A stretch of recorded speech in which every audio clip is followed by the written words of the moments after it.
Greetings and welcome back, everyone. This is Into the Nexus, the podcast all about Heroes of the Storm, and I would imagine some passing comments about WoW Classic this week. I'm Garrett, he's Kyle, and joining us for today's episode, returning friend of the show, NotParadox. How you doing this week, Paradox?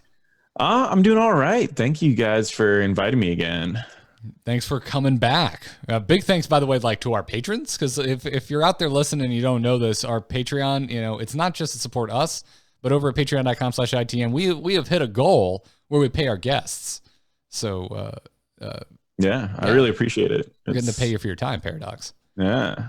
Well, we're professionals. We're all working professionals, talking to heroes, serious business. We got some serious business today. Yeah, it is. There's a lot to talk about, even though I'm pretty sure most of us except Kyle have dipped our toes in the WoW Classic.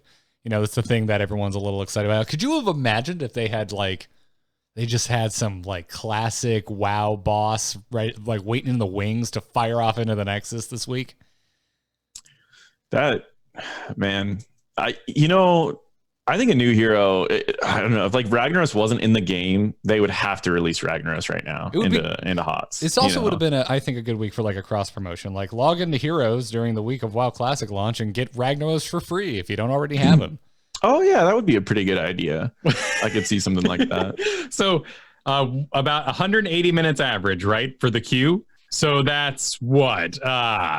Four? 6 Heroes games? I mean, yeah, 4 long Heroes games. 6. Yeah, exactly. If you play 6 Heroes games while in queue, you get Ragnaros for free. There we go. Hell, that would have been hilarious. Yeah, because you know what I've been hearing all week from WoW fans is they're mad that you can't be logged into the retail live game of WoW while also in queue for Classic. So yeah, if they had a little cross promotion with an Overwatch or a Heroes or a Hearthstone, do you know how much play those other Blizzard games would have been getting in those long times? Don't go do chores. Don't go spend time with your family. Play the other Blizzard games. Well, they didn't deliver a on BFA Jaina skin, so I didn't have any hopes here. Oh, that's a good point. That is true. That is a good skin. It was always requested, and no one really did anything with that. To be honest, a lot of people are saying that they've under-marketed Classic for what it actually ended up being. They're saying it's kind of like Apex Legends, where they were just doing it like a random project. They weren't expecting it to get big, and then out of nowhere, it just grew astronomically, and then we won't talk about what happened afterwards. But they're saying the same thing's kind of happening with Classic. Is they weren't expecting it to be this big this fast. So it's kind of interesting. Yeah, I guess they're who they thought were going to be Taurus are sticking around a little longer in Azeroth. Mm-hmm. But there's a danger. It's it's like Dark Souls in that way. People have discovered again. We went from arcade to infinite lives, and now we've gone back to arcade in the style. And games have this sort of flow, and we go, "Oh yeah, hard. All right, I kind of like this. Walk into your body." But WoW Classic's all right. But Tychus gets to reset his minigun by dashing twice. Damn right he does. And that's what I care about. Yeah. So excited. Tyrande, if she specs a certain way, is going to have more stuns more often. I'm really stoked about that. Yeah. It's going to be good. It's going to be good. So anyways, today's show will mostly be the balance update because it was a big one. So before we get into it, I want to just again, shout out to our patrons supporting us over at patreon.com/ITN. If you like Into the Nexus, if you want to support what we're doing here, head on over there. Consider chipping at $1, $2, or a lot more. We're not going to stop you. We would appreciate any amount. And on today's episode, we'd like to thank some of our newer patrons. Thank you to Steak. Thank you to Ratson. Thank you to Aaron Gibson, Yelly, and Amaze, or Amayes, or Amayes, maybe. Those are all the ways I'm going to choose to pronounce that particular name. But thank you for the support, everybody. Shotgun it, man. What? Just shotgun it. Just shotgun it. Right Exactly. We are dangerously close to expanding that goal of bringing back weak sauce. If you think this talk of other games was too short, you can support that endeavor over there at patreon.com/ITN. Yep. I can't wait to hear about what you're squeezing in while also being a dad, Kyle. I'm excited to hear that story. But there's a lot to talk about with this week's patch in Heroes of the Storm, so let's get right into it. We're on, boys! Ha-ha! Let's liven up this place! Point me to the stage. Stay a while and listen. All right, so we're going to be jumping all over the patch. If you're following along at home, you should probably keep yourself in that area where you can click on a hero and jump to it. But we're going to start with Kira because we've been waiting for it. We've been waiting for some Kira balance, and it has come. And without getting into the nitty-gritty of each and every single talent that was adjusted, the big thing, if you're a Kira player out there, is that your survivability is down, and so is your grappling hook range. Yeah, those are definitely the changes that I was expecting. Unless they just wanted to like switch her to a bruiser. I really agree with all the Kira changes that they've made. And they certainly had at her main talents that we were worried about, the W build and Final Strike, which a sad Falstad main pointed out this week that Final Strike is some mad Magic the Gathering level power creep on poor Hinterland Blast. Oh my goodness. Hinterland Blast, you might get 25 seconds if you hit a hero. Yeah, well, Kira gets a full reset and all her abilities at 20. Also, Hinterland's Blast announces itself like a train that just busted through your living room wall, and Final Strike is like a whisper before you're murdered in your sleep. Yeah, and you don't even know exactly where it's going. Like you hear the sound of Final Strike, but if you're not if you don't actually visually see where Kira is, if she fires it where she's in fog, for example, or in a bush while you're visible, then you're dead. Because you just don't know if she missed and you need to fire it in a different, or you need to move in a different direction.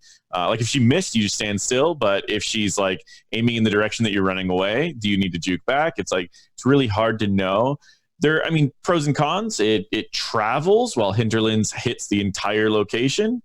But at the same time, nobody uses Hinterlands. So it does need some adjustments. Final Strike is, especially for how low the cooldown is, you almost don't need the reset. You can use it twice per fight.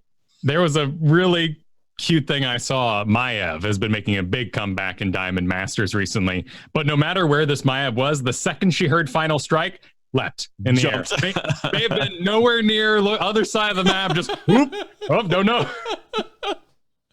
I haven't been playing a lot of Kerrigan, but when I do and there's a Kira, it's Chrysalis time. That's what's up. Yeah. I actually finally made some big advancements in my tanking with Kira. Kira was a pretty big problem, even on someone like Johanna, where I am just so often this invincible force walking in a straight line towards your face. That's what I do with just about every assassin, because it doesn't really matter what line I approach them in. But this week I made the mental choice to treat her like Leoric. And until I see everything come out, I'm wiggly. And in particular, doing a curve when I approach her stops me from taking the whole queue and all the stacks with it. And just that simple change really made her actually deal withable, if you will. Yeah, deal withable. I like that.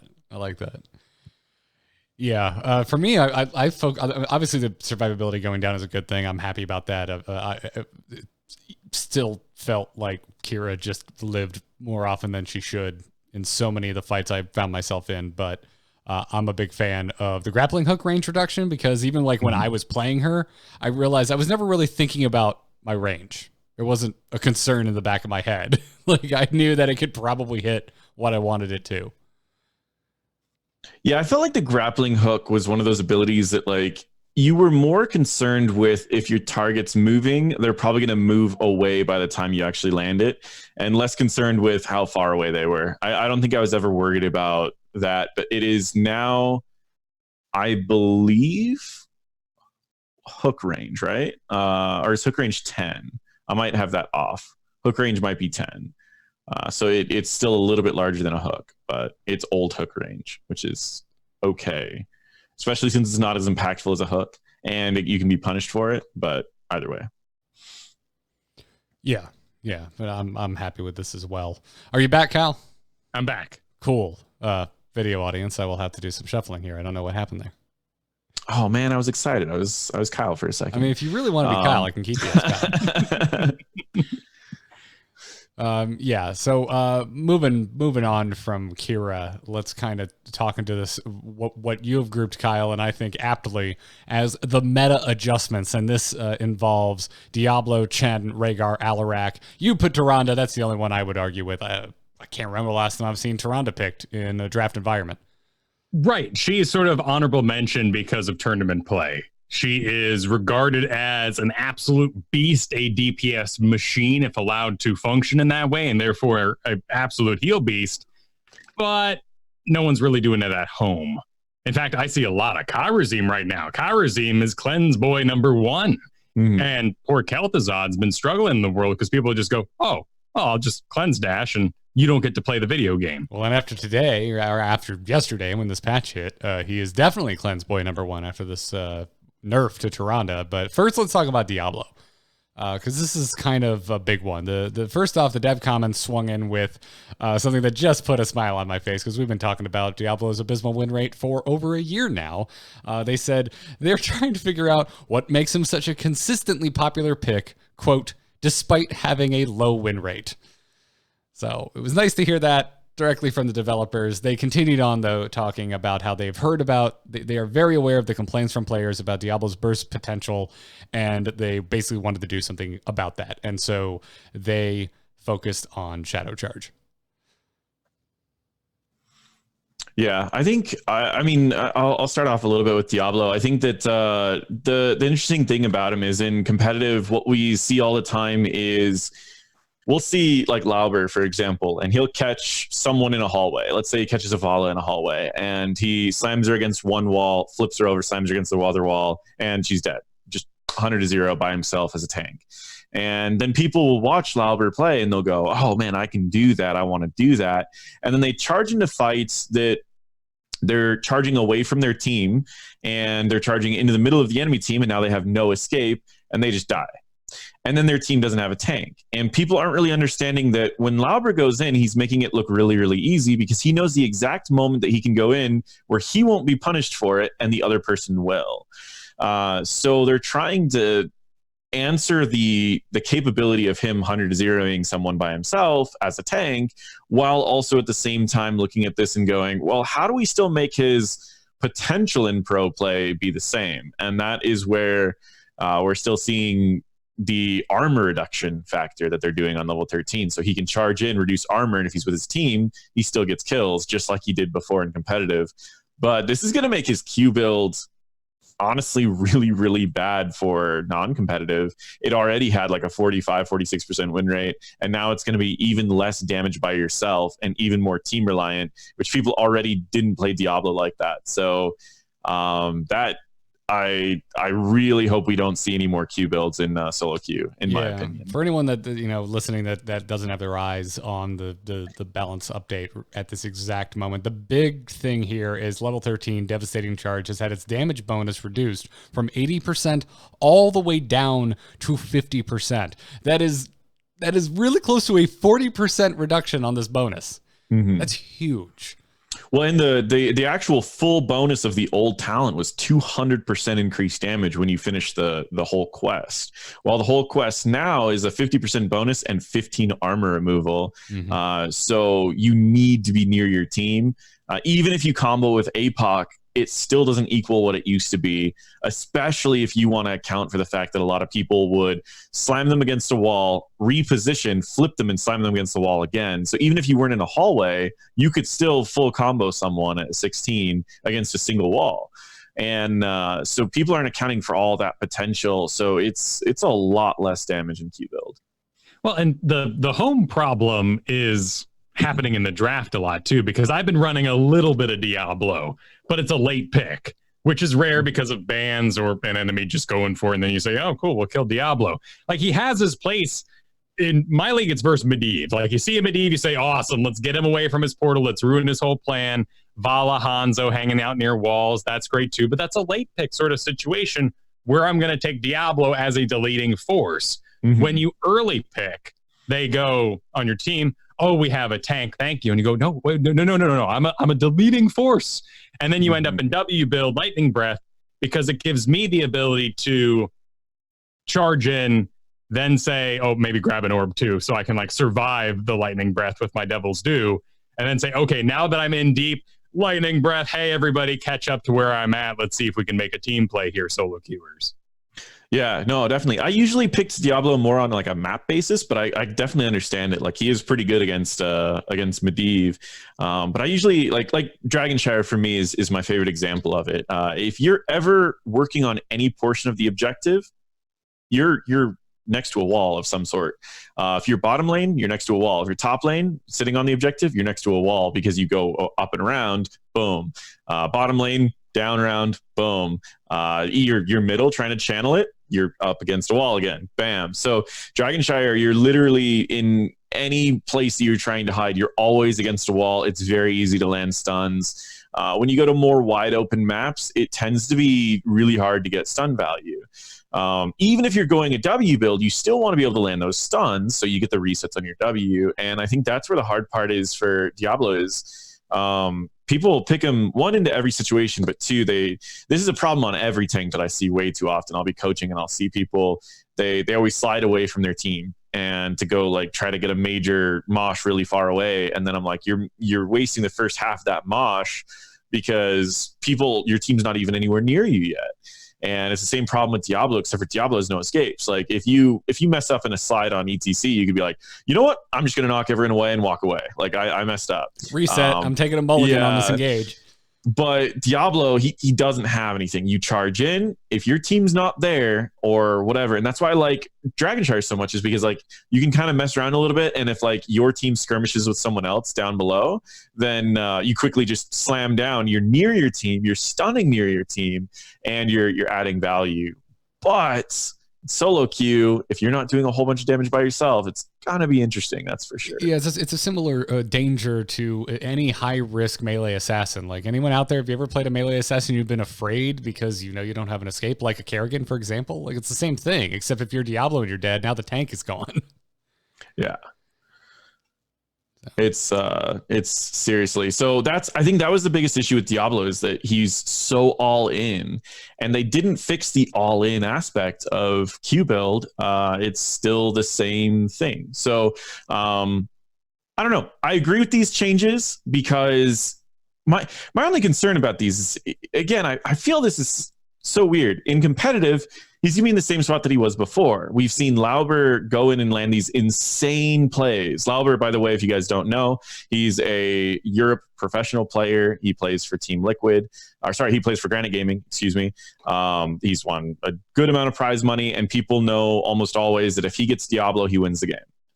And so you have this character that is first ban against this team every single time, and yet he's got a 45% win rate in regular games. It's like, so what is the reason for it? And it's because he does these insane plays where he dives in.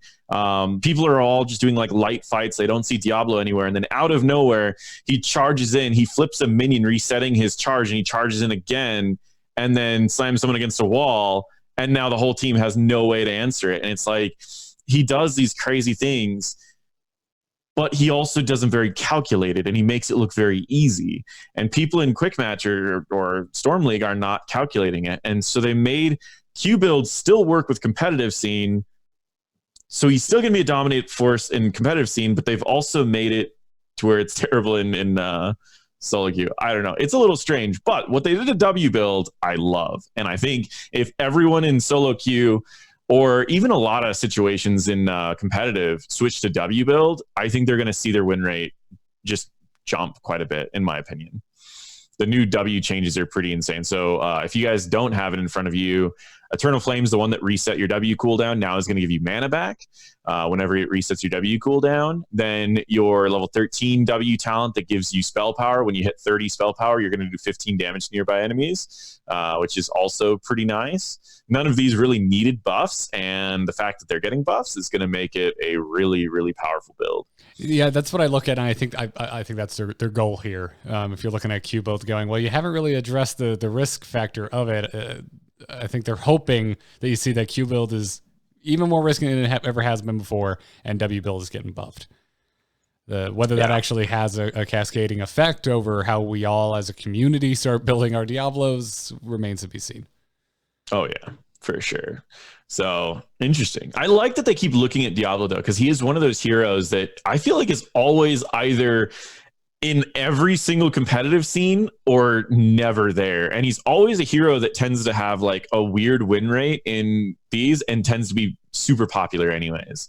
I feel like he's always been like that. Even in like his old percent health Q build, I felt like if you weren't great at it, it still had the same problems. It was all in. It did way too much percent health damage, but its win rate was still relatively lower. So it's like, I feel like he's always been in kind of one of those weird spots. Well, and to me, it's like making sure Cho'Gall works. Diablo is why I got into Heroes of the Storm so heavily. The physical nature of picking someone up and slamming them around and manhandling them wasn't something I got to really like. It happens in other MOBAs, but there's something great about the animation of the overpower that makes you feel like you've grabbed the person. And I need him to function if I'm going to like sell this game to my friends. Yeah, I mean, that's the thing is like, especially if you find bigger units, like if you find someone like a Cho'Gall or an Azmodan and you're just chucking them around, it's like, that seems insane. Like it really makes him feel like a powerful hero.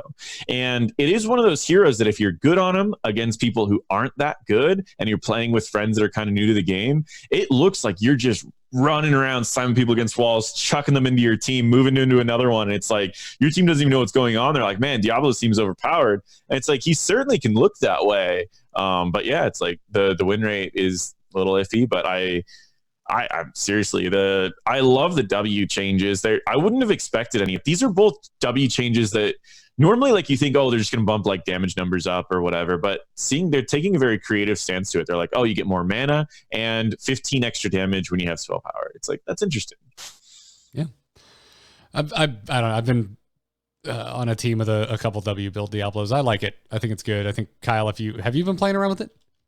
Oh, yeah, but that's because people want the early pick Diablo, and that to me means we're going Devil's Due and the Flame Stomp build because it's the only way I can really manage that main tank role with enough regeneration where I'm not just burdening my poor support so I can pull off what I want. Yeah.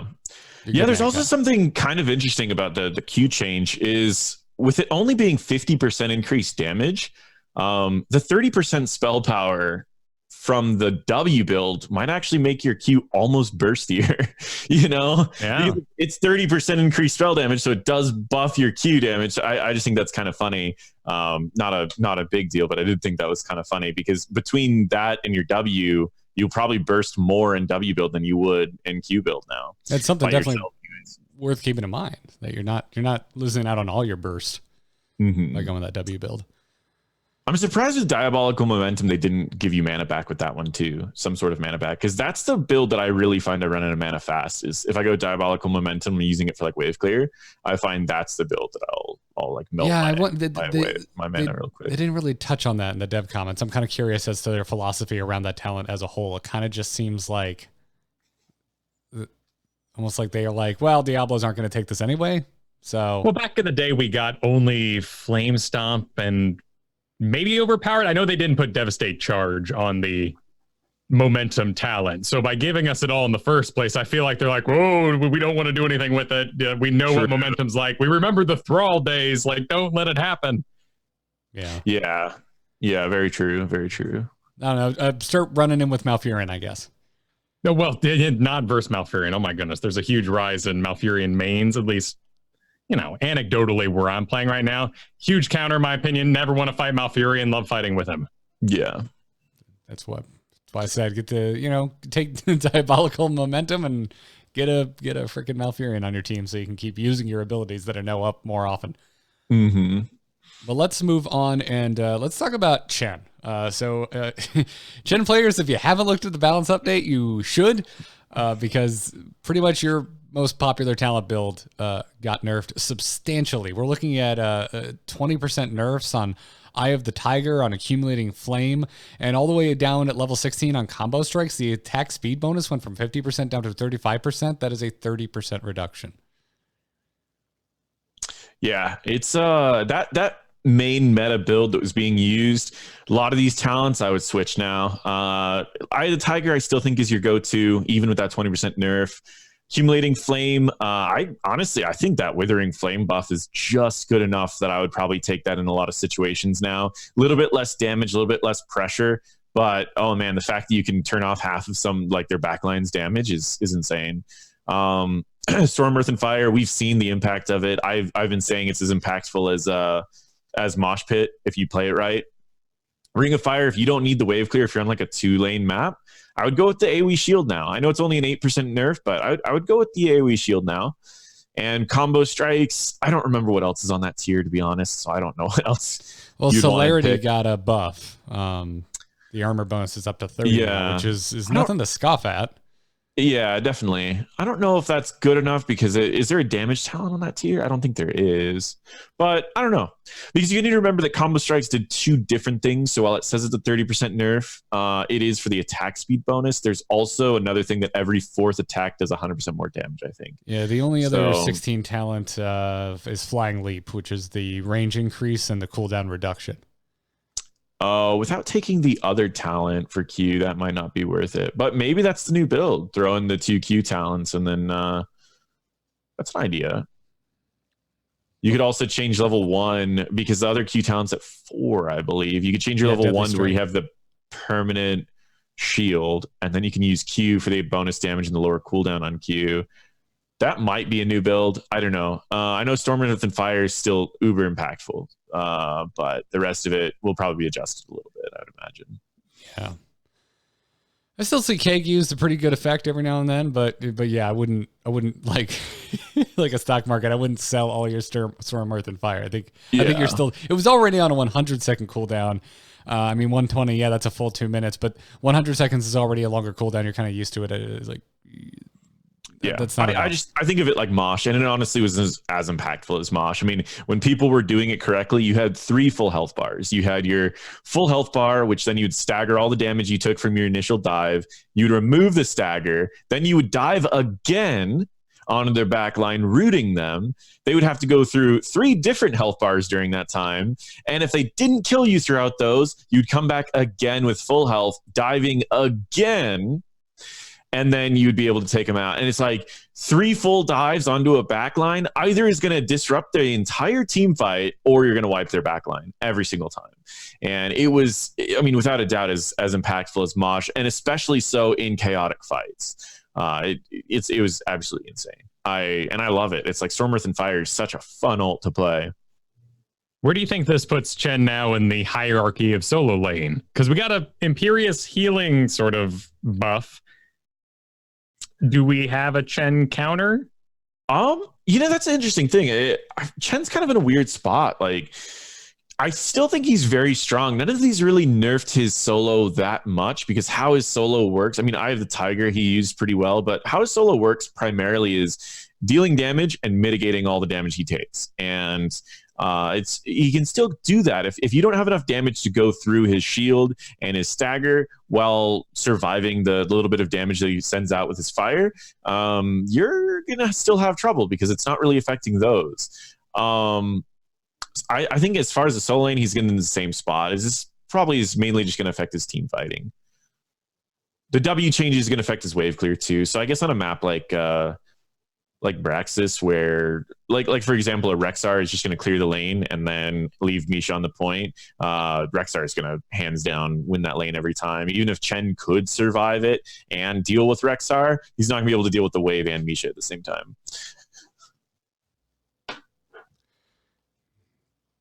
I still have issues laning against Chen on my Rehgar. It's I would say it really depends on the map. Like if you're playing on like D-Shire or Braxis, you just kind of sit back. Are you going like the Q build that does like the 150% more damage to minions? Yes. Yeah. Like usually it takes like 2 to 3 of those to wipe a wave. So all you kind of do is just leave Misha on the point, and then either he loses all the soak because he's fighting Misha the whole time, or he's going to lose out on the point because he's trying to fight you the whole time. Yeah, so that's what I've been doing. To the best of my ability. Really, the bigger issues are that Chen challenges me more really than any other hero right now, and then with the movement speed changes from now a while ago, still haven't just watched my butt for ganks.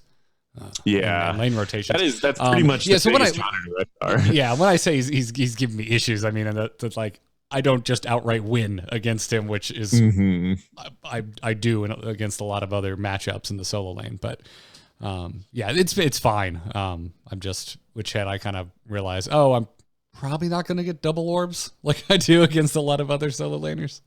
Yeah, very true.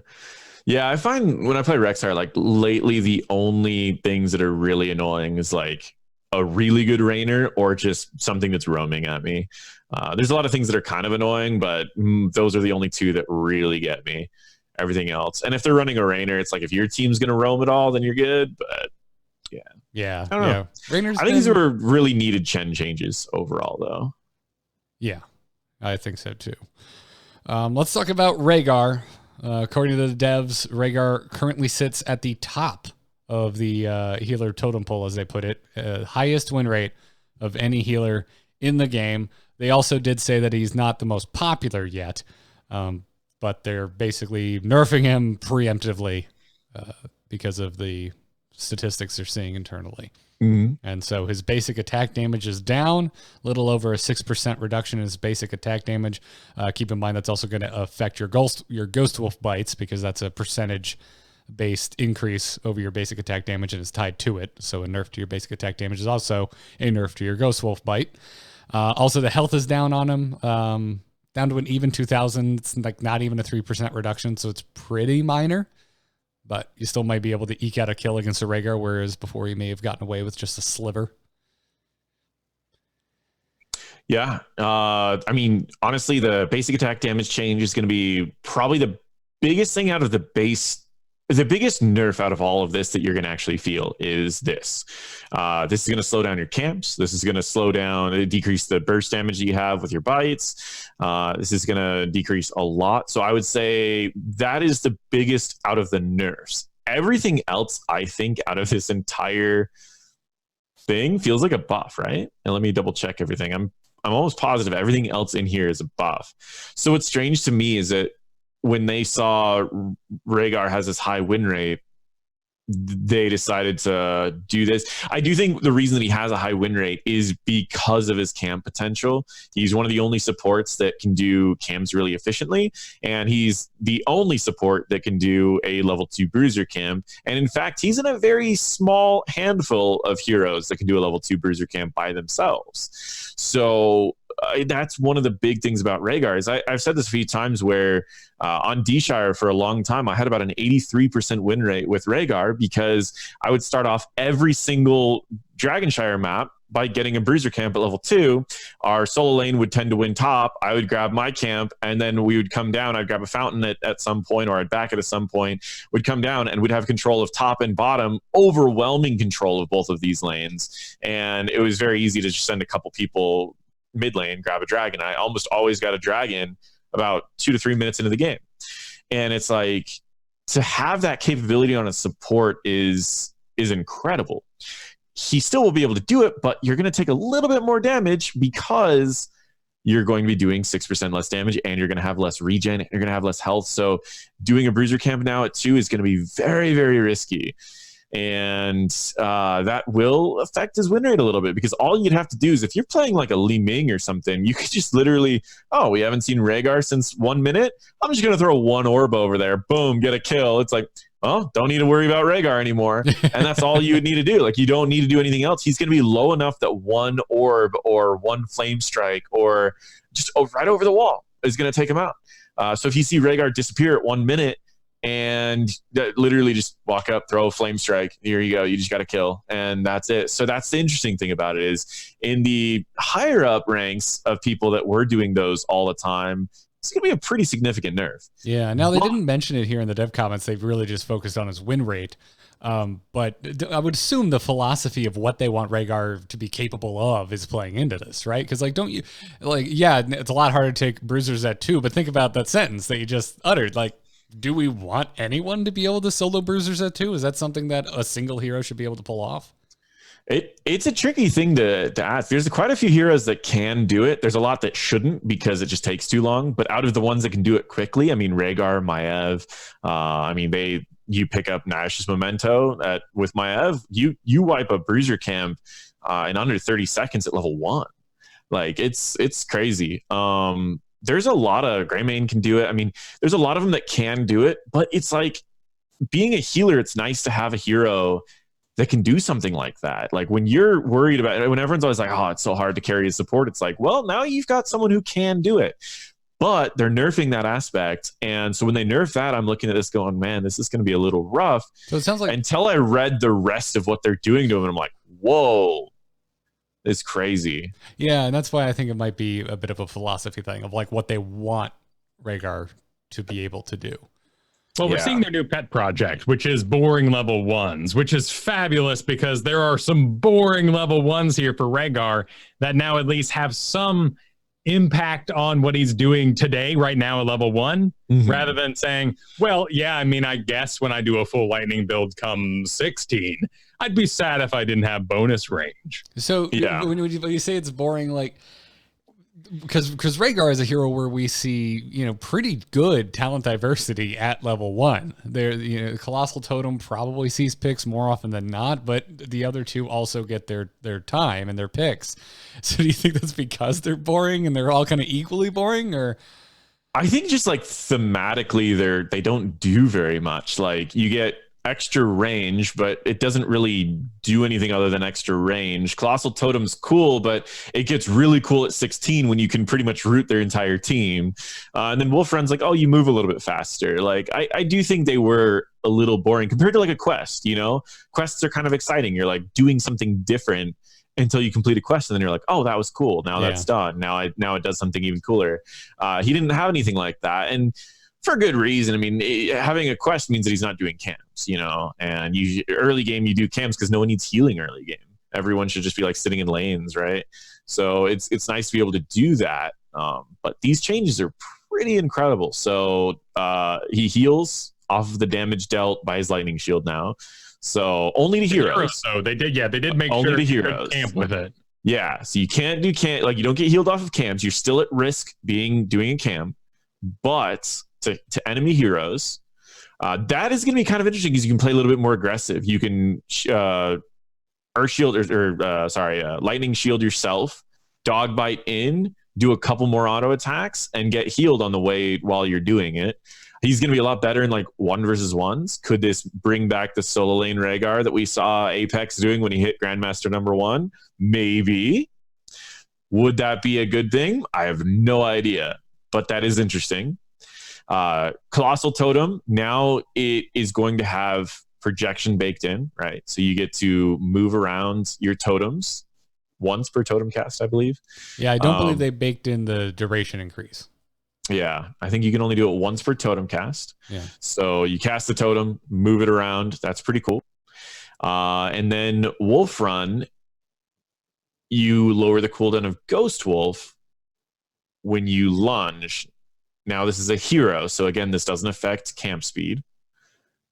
This one's interesting. I feel like if you're lunging on heroes, I would take Electric Charge over Wolf Run, but you do still get the benefits of moving faster with Wolf Run. So it's like if you wanted the moving faster anyways, it's a nice little bonus. Yeah, that's where Electric Charge and Wolf Run, because Wolf Run was my favorite level 1, because it just, especially after the movement speed didn't change, anything that increases your movement speed even further after the movement speed change feels a little more impactful, and kind of makes you like a soft global hero, unless you're Malthael, in which case, congratulations, you are now a global hero. Pretty much. Yeah.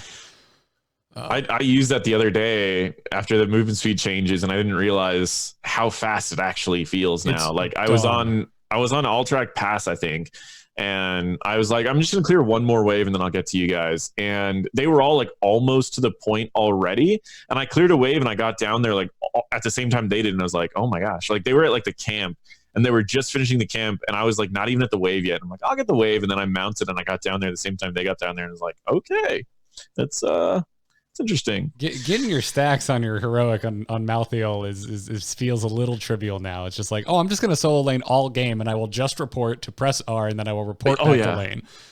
Oh yeah, it's crazy. Yeah, so level 4 they got rid of projection. Level 7 they got rid of Farsight. That makes me sad. I literally was like building a game based around that talent. I watched your video this week. I saw you sounded really sad. I am actually like, so I had this idea, and I'll go through it really quick. So I was playing I was making random custom games with friends, and there was one time where I made the damage increase by 300%, and then I made the damage taken increase by 300%, so everyone was taking 900% damage. And I realized that Ana had enough damage with 900% damage that Eye of Horus would one-shot people. And I thought that was the funniest thing. So I was like, man, we should create a game mode, because it was really fun to Eye of Horus. You get 6 shots, and you're just one-shotting people with those 6 shots. And I was like, that's really interesting. And I'm like, what if I made a game called Snipers and Spotters, where there's 2 Anas that sit in base, and then there's 2 Rehgars that have an objective that they have to do. Like, they have to pick up the curses. Well, the curses would reveal you, so we couldn't do the curses. But they could do camps while people are there. You don't know what camps they're doing. So it's like, if they can get 3 camps, then it's over. So what the other Rehgar is trying to do is the other Rehgar is trying to use Farsight and totems to keep vision on the camps, because if the Rehgar shows up in the camp, they get sniped. And it was like, and I'm like, man, this would be so much fun. And then they removed Farsight, and it's like, all right, whatever. We'll have to do it with Rexars or something. They also adjusted the speed at which you can do a camp. They're very true. So yeah. But anyways, yeah, they got rid of Farsight, whatever, I'll deal with it. And then there's the grounding totem change, which makes it to where you can do attack speed. I have a feeling like it's a good change because there's more competition on like a cleanse tier, but it is frustrating that it's on a cleanse tier. I think a lot of people have said cleanses need to be adjusted a little bit because in the competitive scene, they're just perma-picked.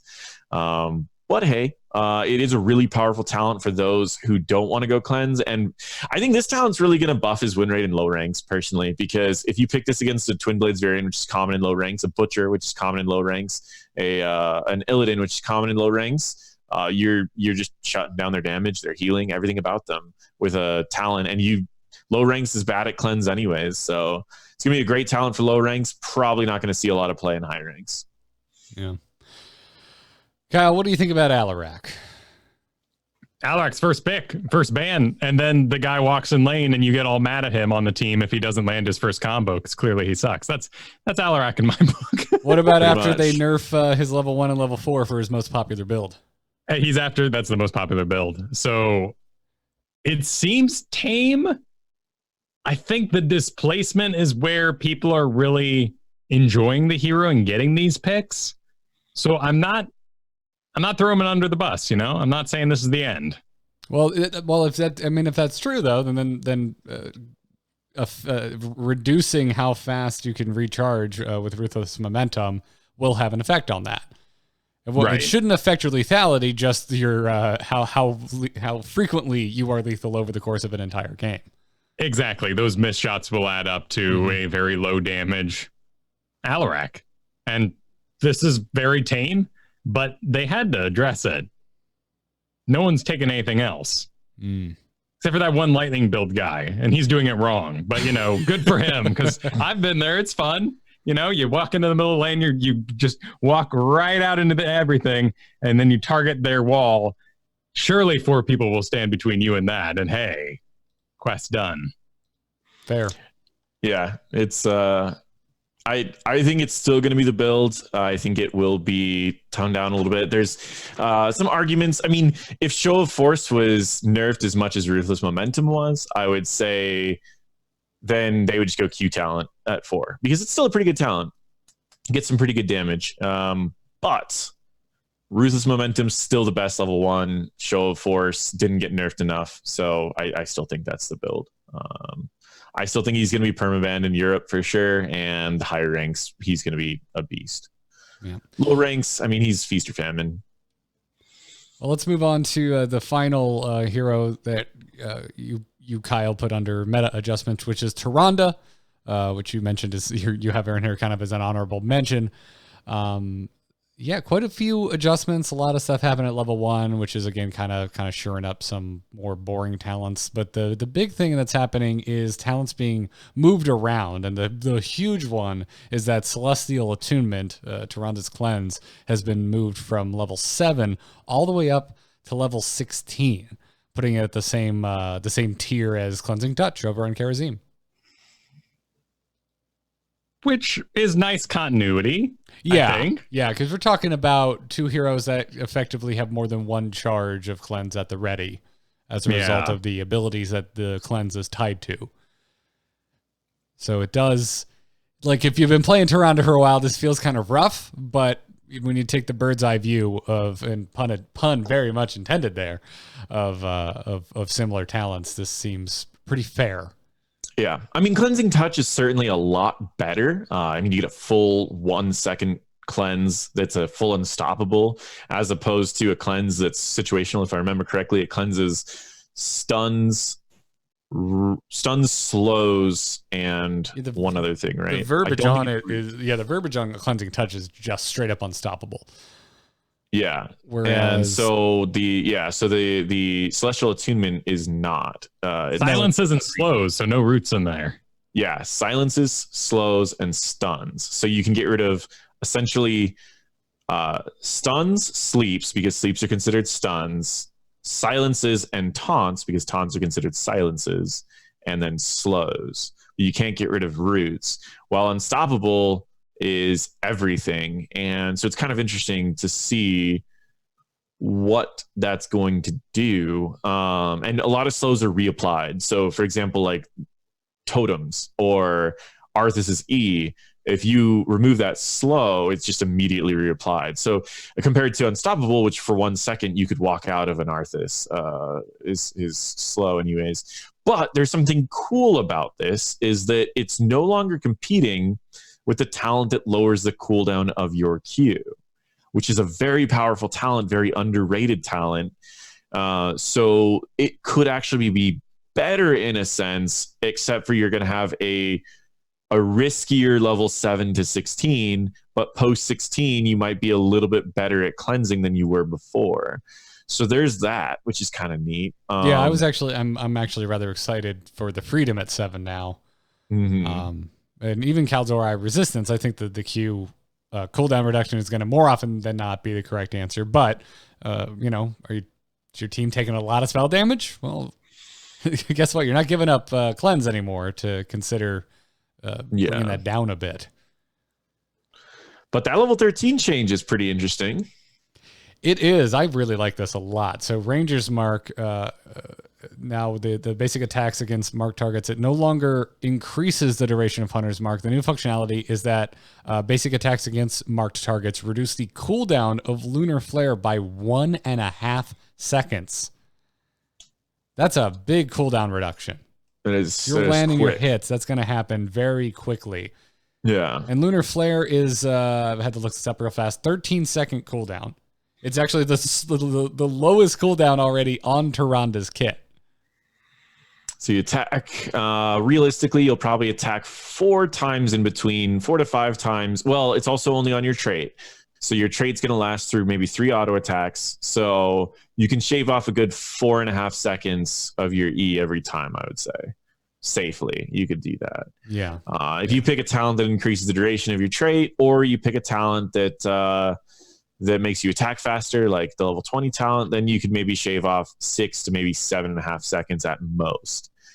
That's going to be the most that you possibly will be able to do.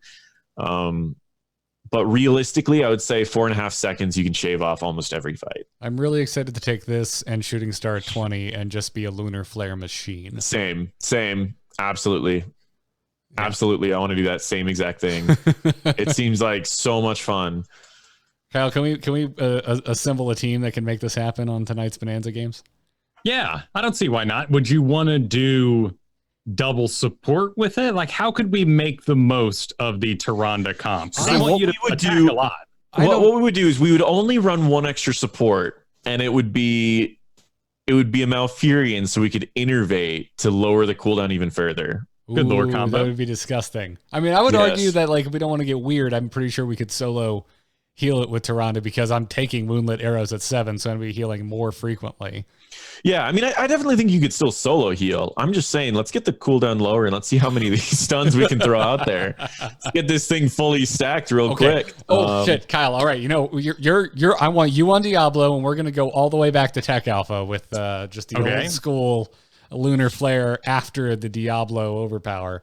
We're going to need a Chromie for Blessing of Bronze, so we can get that down by perfect. Yes. I'm there. Even more cooldown reduction. Let's throw in a nano boost. I mean, while we're at it. Why not? Triple support Diablo Chromie. It's the perfect I see nothing wrong with this. No. I mean, if we're double supporting, we're gonna grab a Vala because why not? I think we need a 2-lane map. Okay. Well, we'll run this in Braxis. Hanamura is in the game. Braxis would be good. Yeah, why not? Let's do it. Let's make it happen. Perfect. All right. If we see Hanamura or Braxis tonight, patrons, we're gonna do some stupid Tyrande stuff. Sweet. I'm fine with these changes. I like these changes. I really like what's going on with Ranger's Mark. I'm excited to play Tyrande again. I've been staying. I think it's going to be. It's a small change, but I think it's going to be fun. Yeah. So. Yeah. Anyways, before we move on to what Kyle is calling big and exciting deals, it's Kel'Thuzad, by the way. We have a sponsor to thank for today's episode, and that's Bombas Socks, which you can find over at bombas.com/Nexus. And to our listeners out there, I'm kind of curious, how often do you think about your socks? Because if you're like me and like Kyle, probably not that often. You don't really think about your socks. But we recently discovered Bombas, and they kind of changed the way we think about socks. Kyle, how are you liking your Bombas socks? They are high technology, man. High technology socks is how you're going to put this. I've been doing a lot of running, and I go through a lot of socks. And you at home probably have a lot of socks you should throw away today and replace with something that squeezes your inner arch, has technology bands on the back. Have you ever walked by someone? You're in Florida, Garrett, so of course you've walked by someone in boat shoes. And you're like, how are those leather shoes not destroying their feet?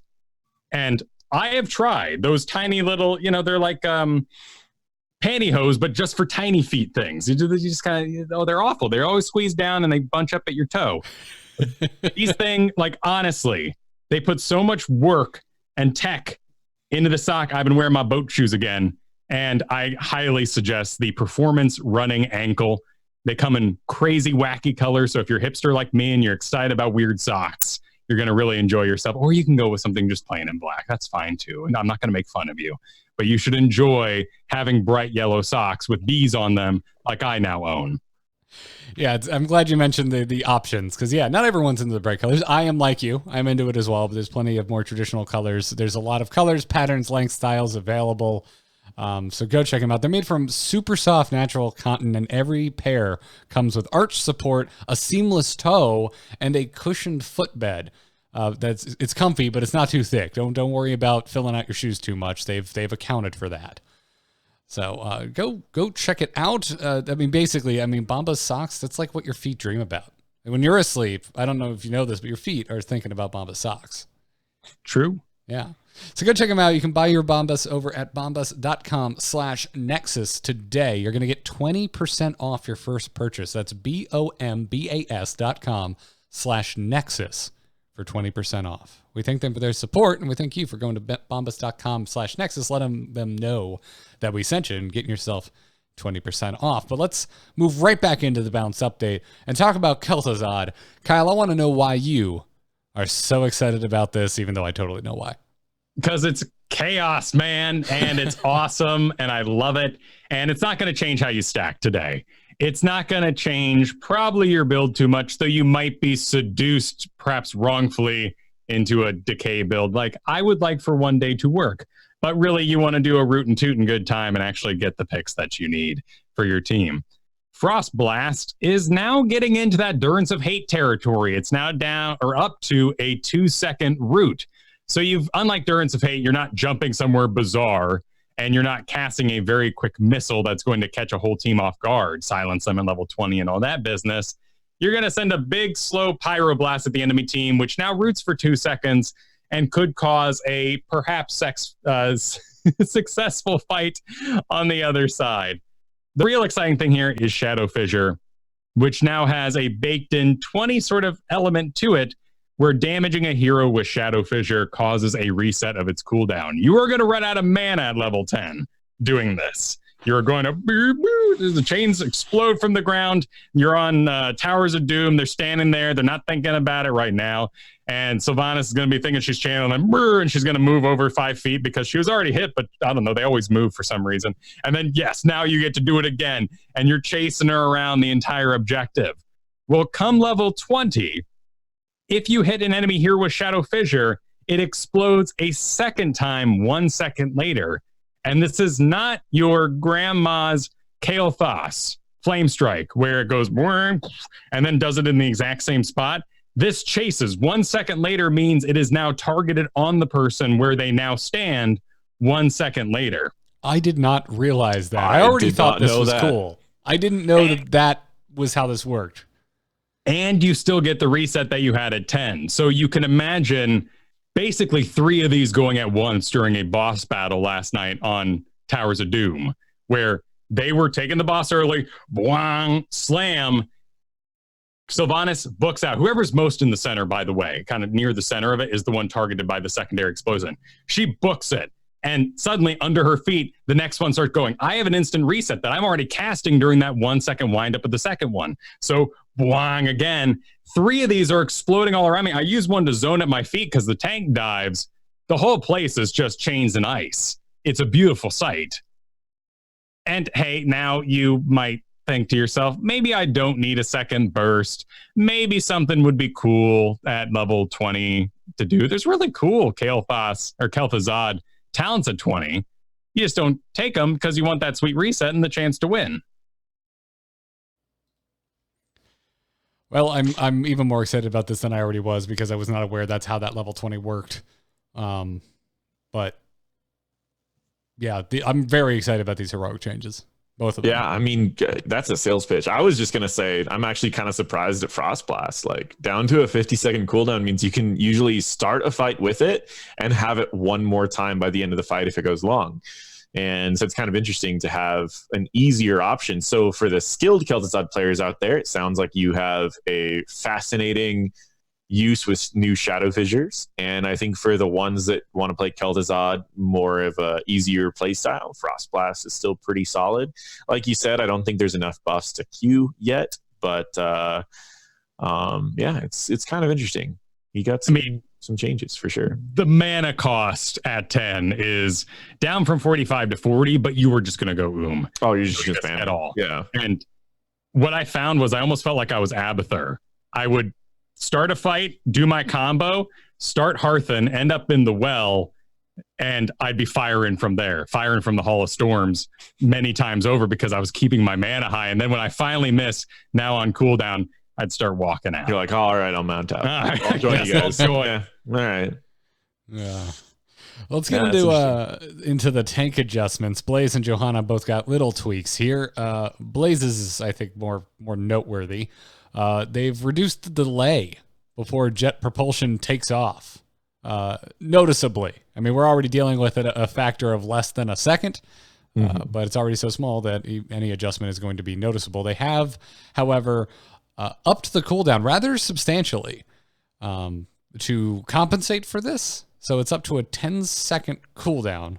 They also made its mana cost more.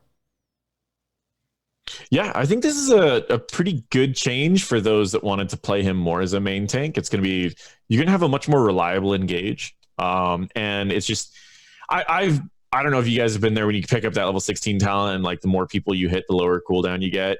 I had it happen 3 or 4 times in a row where I literally was ending off with like a 3 to 4 second cooldown and just stunning their entire team multiple times in a team fight. And it's like, it was a really low cooldown.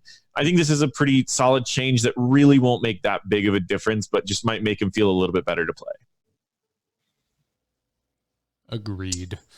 Kyle, how do you feel about this change to level 1 reinforce on Johanna? They changed the functionality. Casting a basic ability is going to give Johanna 60 physical armor for 2.5 seconds.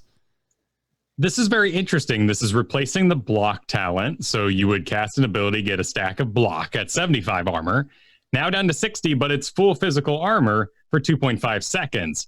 If you start with a punish, and you do your swing of your shield, 2.5 seconds. And if you go through your other abilities and make your way back to punish, you can time this out so you have a full 10-second uptime of 60 physical armor. And then you're on cooldown for 4 seconds waiting for your next convection. I did not know this was... I thought this was just a variation of block charges. This is actually pretty cool. I mean...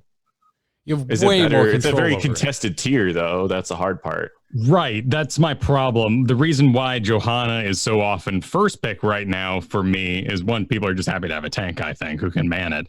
But two, Laws of Hope is going to reduce the burden on my healers so they can focus all their healing energies on the back line, whoever's diving, whoever needs it. Hold Your Ground is awesome if I want to do, like I run if I see a Zarya or we're getting weird with Div, or I want to just soak a bunch of things and zoom around like a crazy person with fanaticism later on. But I'd like a bit more healing, and I almost always go Laws of Hope percent-wise.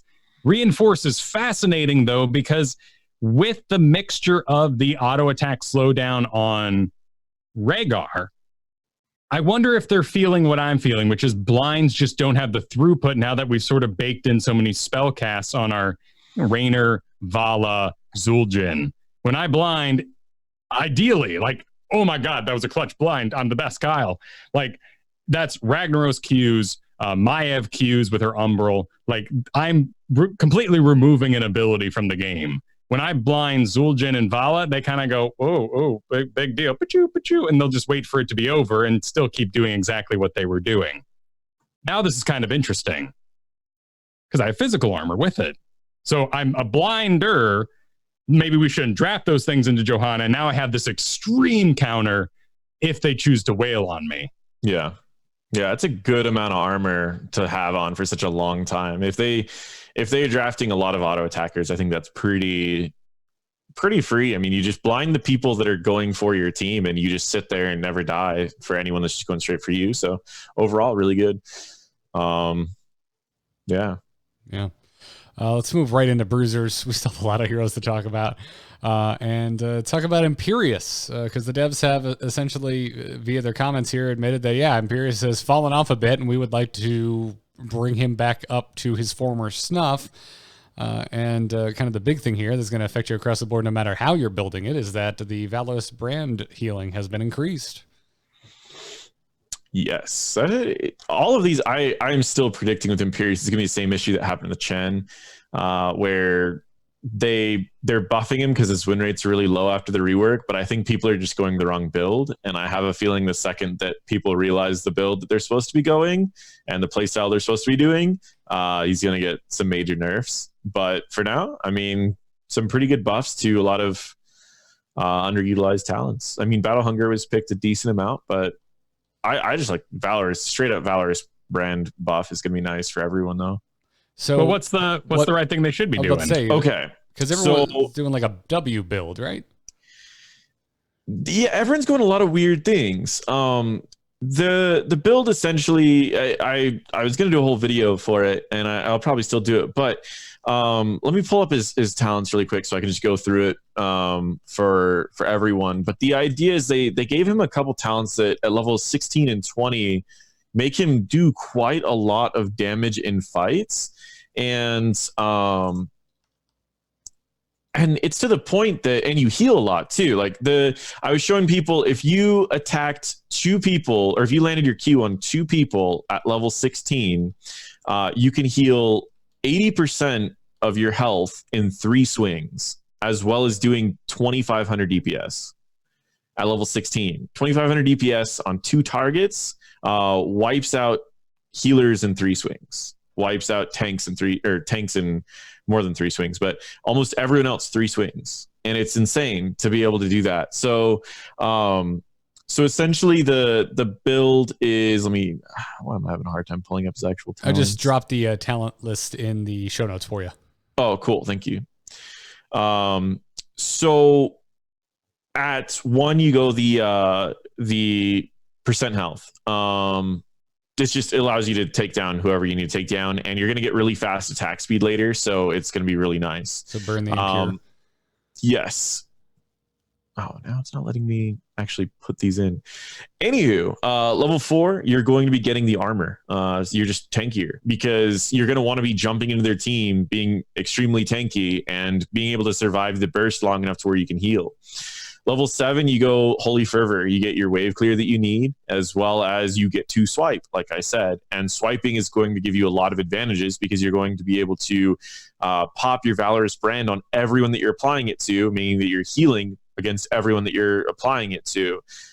So really, you take about a little bit of your health, and then you pop Holy Fervor, and you will heal your entire health bar easily. Level 10, you go Angelic Armaments, gives you a lot of survivability, a lot of possible burst. If you have anyone on your team that can CC someone and it's something that you can visually see that they're doing, you can pop Angelic Armaments and wait for them to cast that. Like, I'll do it with like a Murden, for example, where I'll go in with an Angelic Armaments because Murdens usually start the fight with a stun. So I'll pop my Angelic Armaments as we're going in. Right as he stuns, I'll fire all 6 on a single target. Kills an assassin, kills a healer, automatically start a fight. Increased healing, Heat of Battle, level 13, gives you more healing the more health you're missing. This adds to your unkillable nature because you're going to be having a ton of armor. You're going to be unkillable with the amount of healing you're doing. Level 16 and 20s, where his damage just becomes insane. Celestial Swiftness, you get more attack speed per target you hit. Meaning if you just hit 2 people, you get 80% more attack speed. It's absolutely insane how fast you start attacking. 3 swipes happens in under a couple seconds, and it's insane. And 3 swipes is enough to just wipe their team. And level 20, you get the brand no longer is consumed, and that's where the whole build, you literally are an unkillable wiping force where you just walk through everyone. So if you hit 20 on him, he is absolutely insane. Even at 16, he still does a lot of damage, he's a lot more burst, not as much sustain. Once you hit 20, it's unkillable. And he's still just a beast before that. There's also level 4 changes, but in general, if you're going to be expecting any team fights, you get that armor. And that build, it's nuts. And I've seen only one person in the competitive scene even run it at all, and he absolutely stomped. But it's the same issue as Chen. I mean, people were still figuring out his builds after the rework. He was just kind of back and forth. And then we saw it in the competitive scene being run, and it was like, whoa, he needs to be nerfed. And then he got nerfed. And it was the same thing. Is like, that's what I'm seeing with Imperius right now. Is I'm like, I'm surprised people aren't just stomping with him, to be honest. But all the builds seem kind of up in the air. I'm seeing W builds. I'm seeing full E builds. I'm seeing wide variety of whole bunch of strange things. So I would recommend trying that one out. It's incredible. Celestial Swiftness, which is part of this build, got buffed. The movement speed more. Yeah, it did. So the movement speed side of it doesn't stack. So just having that extra 5% is going to be really nice. The attack speed, the more targets you hit. I mean, if you hit like their entire team with a Q, which is super rare. I mean, that's like 40% times 5. You're getting 200% increased attack speed. Like it has the potential to go off better than most reset builds. And you don't need to get a reset. You just need to hit a couple people with a Q. You miss your Q though, it's a little weaker. Or if you're playing this against, it's pretty easily countered because this build's all based on auto attacks. So maybe we get that totem in there, that 40% attack speed totem reduction. I'm like, we could do something like that. So it's not uncounterable, but it is very strong if people don't respect it. I'll say that. Nice breakdown. Well, in the background, I was filling out a talent sheet with everything you were saying, and I now have a link to your build in the show notes. So if anyone listening wants to bookmark this, head on over to amove.tv/ITN, look for the episode 284 post, and the show notes will be linked at the very bottom of that post. Look for the Google Docs link. Leoric, health is up, health regen is up, and some woefully underpicked level 20 talents got some love. Shroud of the Death King had its cooldown halved. It went from a minute to 30 seconds. So now if you get to 20 on Leoric every 30 seconds, you can you can prevent all damage for 3 seconds every 30 seconds if you get to 20.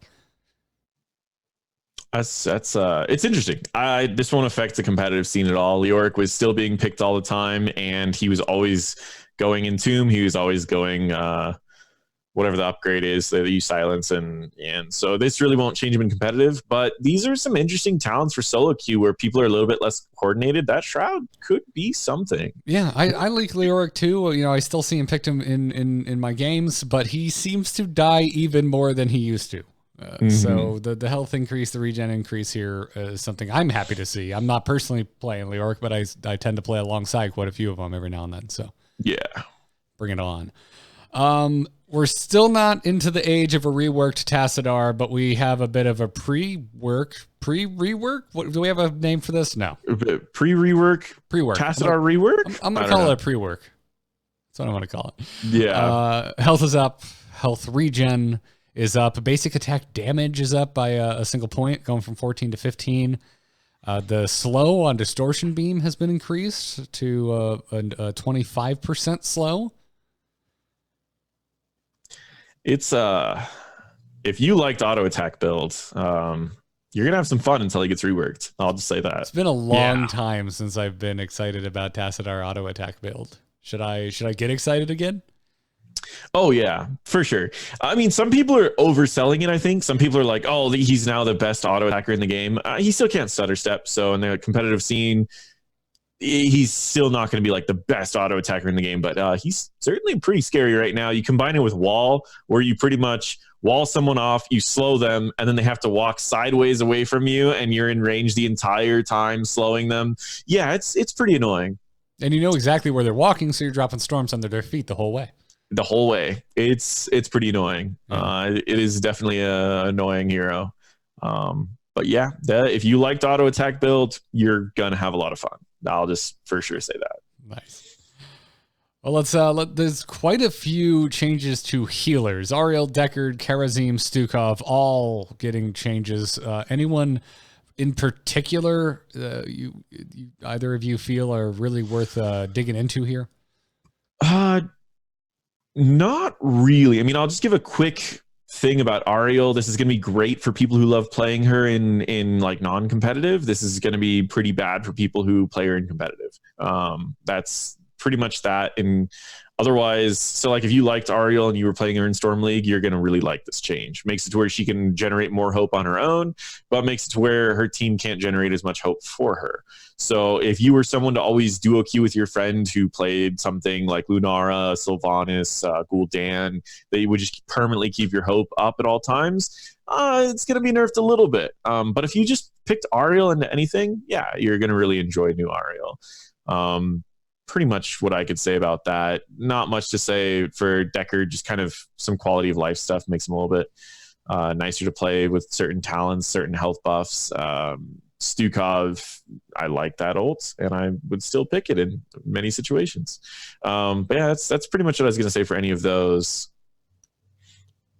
Yeah, if you're a Stukov player, your flailing swipe has gotten a fantastic cooldown reduction. It is now in the 1 minute territory, which we're big fans of most heroics on cooldowns that short. But I don't think this is going to make you pick it over Massive Shove in a situation where you want Massive Shove. What is that situation? Because you mentioned you do take flailing swipe a lot. Is there a call to action for it? You see a certain team comp that makes you? Yeah. If I see multiple divers, I almost always go for swipe, just because it's like you push one away and you're dead while you're pushing the one away.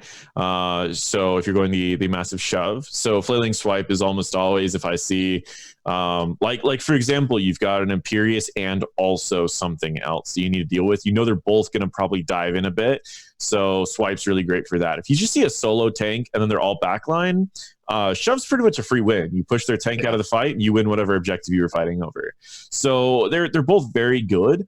But yeah, it's very situational for me. Flailing swipe 60-second cooldown, is it going to change those situations? It might make me teeter a little bit closer to swipe more often than shove, but still very situational, I'd say.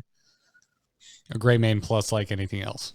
Yeah. If they've got a gray main and Imperius and then whoever their tank is, Chen, for sure. I'm maybe fewer Chens after the nerf, but Chen, yeah. That's a great way to think Chen's a really, but really, if you can knock Chen away the first time, he won't be in range to jump in the next 2 times. So that's all you need, really. So yeah, either swipe or shove can ruin a Chen's day for sure. Yeah. All right, let's get into Assassins because Kyle, I think we're all excited to talk about Tychus. Press the advantage had its duration increased by 2 seconds from 3 seconds to 5 seconds. Dash no longer has a quest component. The quest component is just gone, and it now functions this way. It increases the range of run and gun by 50%. Casting run and gun grants Tychus 20% movement speed for 2.5 seconds. Hell yes. Nice. Super collecting orbs for no health regen sort of goal felt silly. Yes, it did. Boy, Tychus was really this kind of gleaming example of y'all got too excited about quests. Yeah, that is 100%. Yeah, 100%. And then Combat Tactician, new functionality, casting run and gun reduces the cooldown of minigun by 8 seconds. It's an insane level 1. Dash is being picked up because of your Q, right? So you can move faster than people and chase them down with your Q, and it's still gonna be great for that. But an 8-second cooldown reduction on minigun while using it's absolutely insane. It's 12 seconds, so you go down to 4. It does not function while you're currently mini gunning. So if you're doing in the rhythm, you need to complete, or just general minigun, you need to complete the entire cast first and then dash. And now you're down. So what I was doing last night, which was a lot of fun, was minigun boo, boo, boo, boo, boo, in their face, and then standing there for 4 seconds so that my dash now had instant minigun on the other side. And come level 20 with Bob and Weave, you get 3 dashes, and those add up to be over 12. So you dash, now you got instant minigun. And by the cooldowns, you got another 2 on the other side. So you got near infinite minigun if you want to get cute with it. Yeah.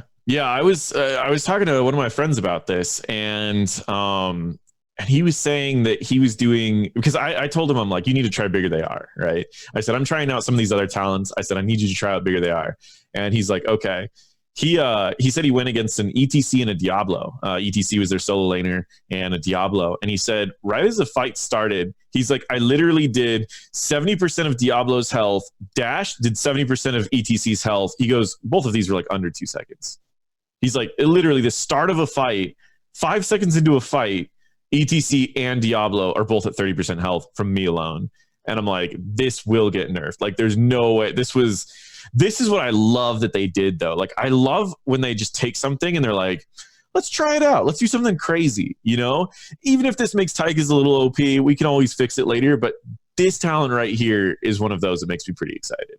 Well, the great thing is, too, you can lead with it now. You can turn on minigun before the fight, walk around with it on, get in the fight, and then have your special secret dash maneuver to actually continue that positional battle that you needed to actually get maybe the higher value minigun on the other side. Oh, yeah. And that allows you to feel like the king of tank busting again. It's weird that they did Tassadar at the same time. I'm still looking at Sylvanas and going, wow, Sylvanas is just a better Tychus in a lot of ways. Mm-hmm. But, maybe. Tychus is just faster. Like, he's riskier now because you're using your escape and you're doing a ton of damage. And it's like, so he's riskier, but it's so fast. I mean, you're doing something like 3% of their health per hit. You hit 4 times a second. You're melting people with Bigger They Are. And in the rhythm, I mean, it's like you can, there was someone who was saying that he had it stacked up to like 3 minutes or something. Like it's, I don't even know. It's crazy. I mean, that's like the safe way to play because you can just keep damaging while moving. Yeah. Absolutely crazy. I'm really excited to see what this talent does. I don't play a lot of Tychus, but I'm really excited to see what this does because it could change the meta a little bit, or just make Tychus a ban target and competitive. Yeah. Chromie got quite a few buffs. I've been struggling against Chromie, so I'm terrified of this.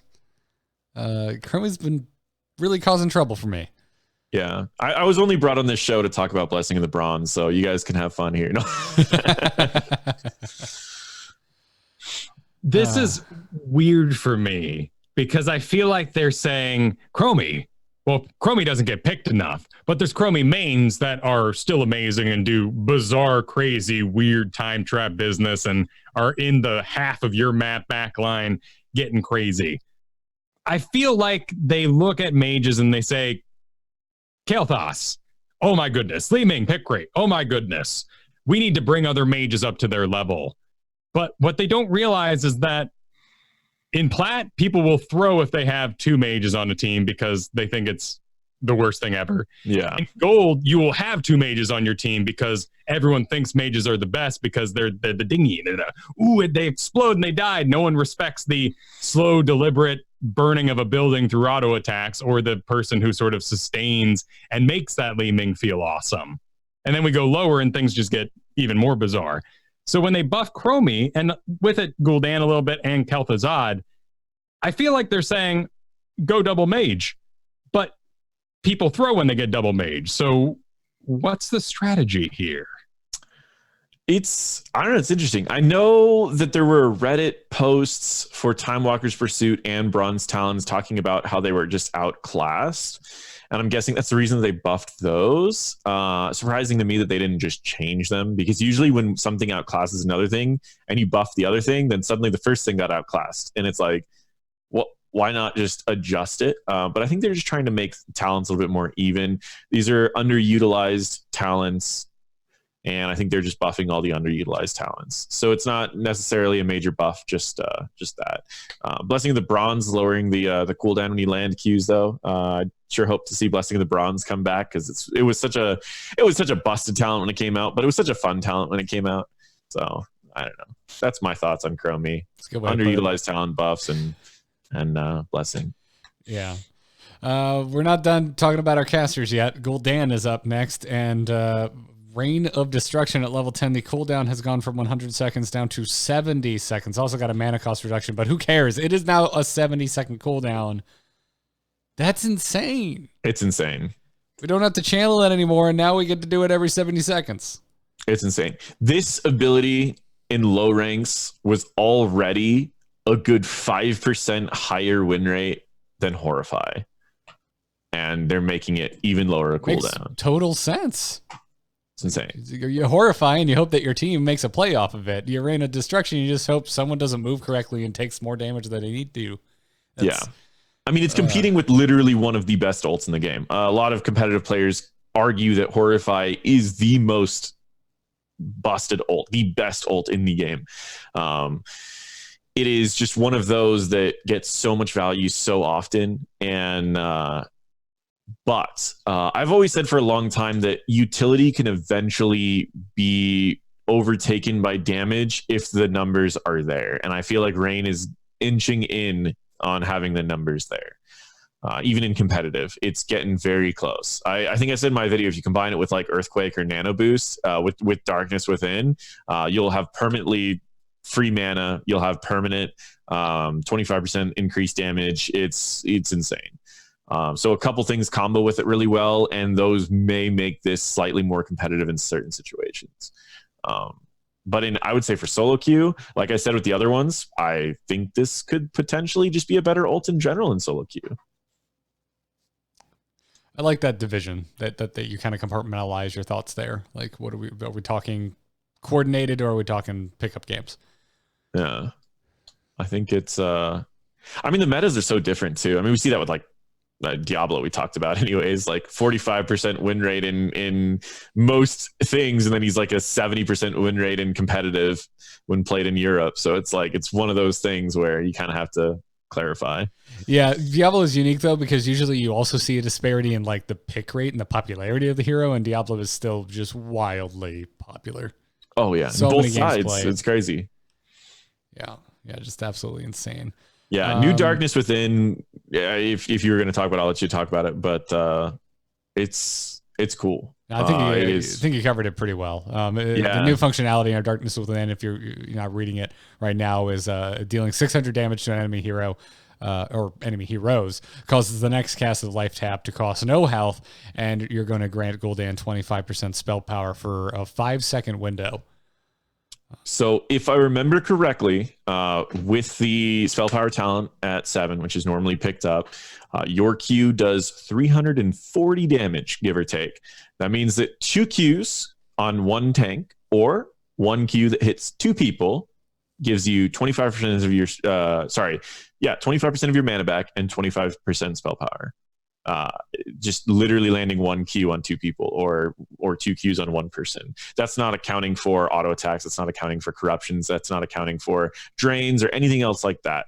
Landing like one good corruption, you could pretty much just spam trait. So very interesting. It's a really good talent. Does it outclass the corruption talent? I would say in certain situations it definitely does. I would say most situations now it might. Just because a flat 25% increased spell power the longer fights go on, which is usually why you pick Gul'dan is for longer fights. Yeah, this seems really good. Yeah. One interesting thing about it is that it actually does scale much like a damage ability would. So when you pick up the talent, it's here at this value of dealing, well, at level 1, because they always put the level 1 values, 600 damage.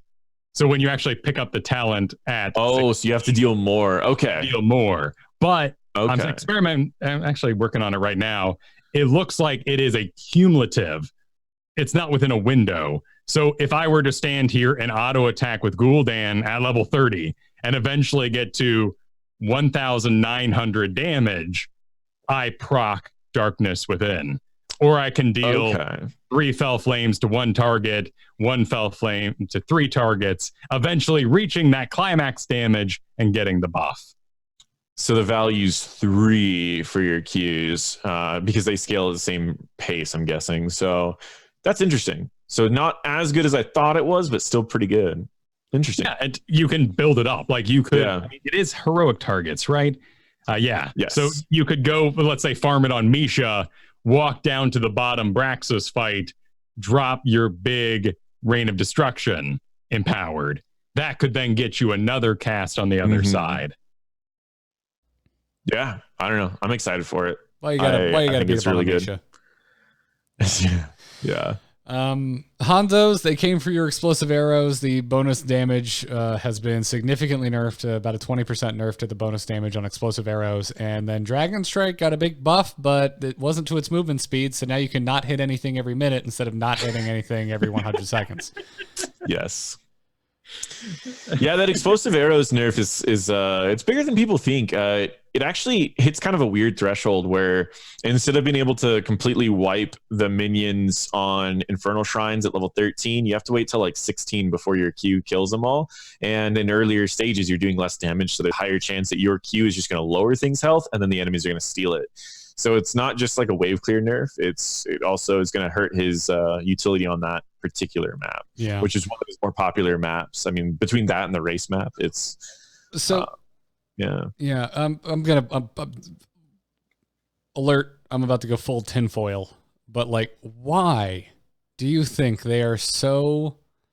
They have no desire. The heroes team seems to have zero desire to mess with the movement speed of abilities after a blanket crank up of movement speed to the entire game. It's still a good I look at Dragon Strike. Most of the changes today, by the way, like I'm going to preface this with most of the changes today I think are great, and I don't even like playing Hanzo. It's not a fantasy or a kit that I even particularly care about. However, I look at Dragon Strike and the cooldown going down to 60 seconds, mana cost going almost halved on the mana cost, damage going up minusculely. But I'm looking at this like you're playing Twister and Limbo simultaneously to get around just giving this thing more movement speed. Make it move faster. Why aren't we making this move faster?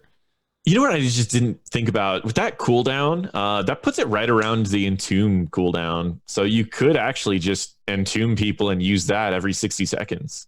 That would be great. That would be really cool. But then I also have to have a Leoric that I trust every time I play Hanzo. And you also would have to be near that lane. I mean, usually Leoric is far away, but I mean, I guess post 13, 16 maybe. But I agree. I think the movement speed change should have had some compensation for certain abilities. Was Dragon Strike one of them? Probably.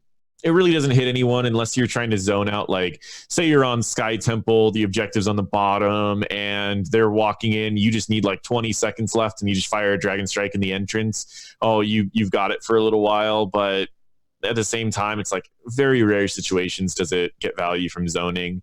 This cooldown makes it easier to use for zoning, but it's just better to go Gust, you know?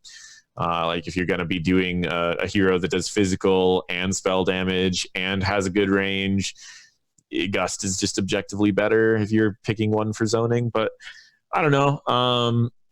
I do think certain heroes definitely needed some adjustments to like speeds of things, like Kel'Thuzad.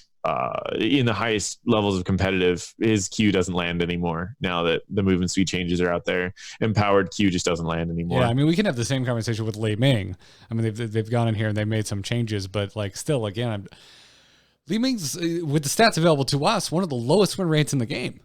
Yeah, and yeah, you can make her work, but you're working so much harder than you need to on most of the heroes you could pick to bring damage to the equation.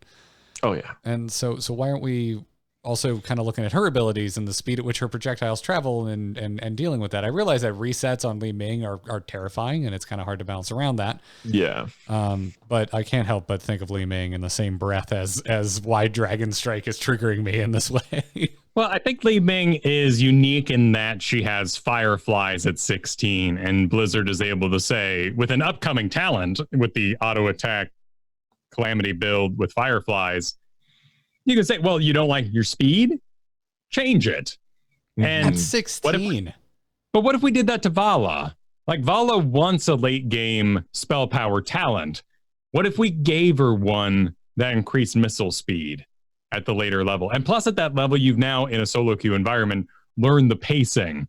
Like, I think in the end, Nazeebo's in a really nice place because his job is often farm and you walked into my toads, you messed up kind of play style. There's cute things you can do with, closing the door, getting that zombie wall on the gate as they all run away, Volskaya kind of control.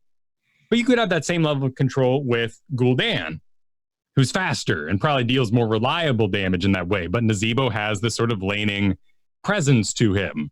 And it almost feels like the slow cast of Nazeebo kind of just fits now. I'm not so sure about Ravenous Spirit, but Ravenous Spirit's like that emergency. Oh, man, we took 2 mages. We need sustained damage from a mage. Well, let's clean it up. I think I think Nazeebo's slower speed, like I don't think we talk about it because it's also zone control.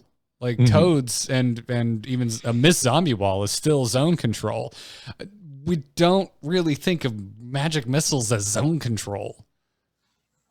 Yeah, not really. That's why I never really get people's like argument about, oh, toads is bad because you don't ever deal damage. People walk away. It's like, no, I throw toads over Volskaya's thing so that all the enemies have to walk away. If they don't, they're going to take huge damage from all these toads. Yeah, and eventually they do have to walk into it. Eventually you have to engage on that Volskaya pad. And that's why Nazeebo, it's for me, is one of my most map-specific picks.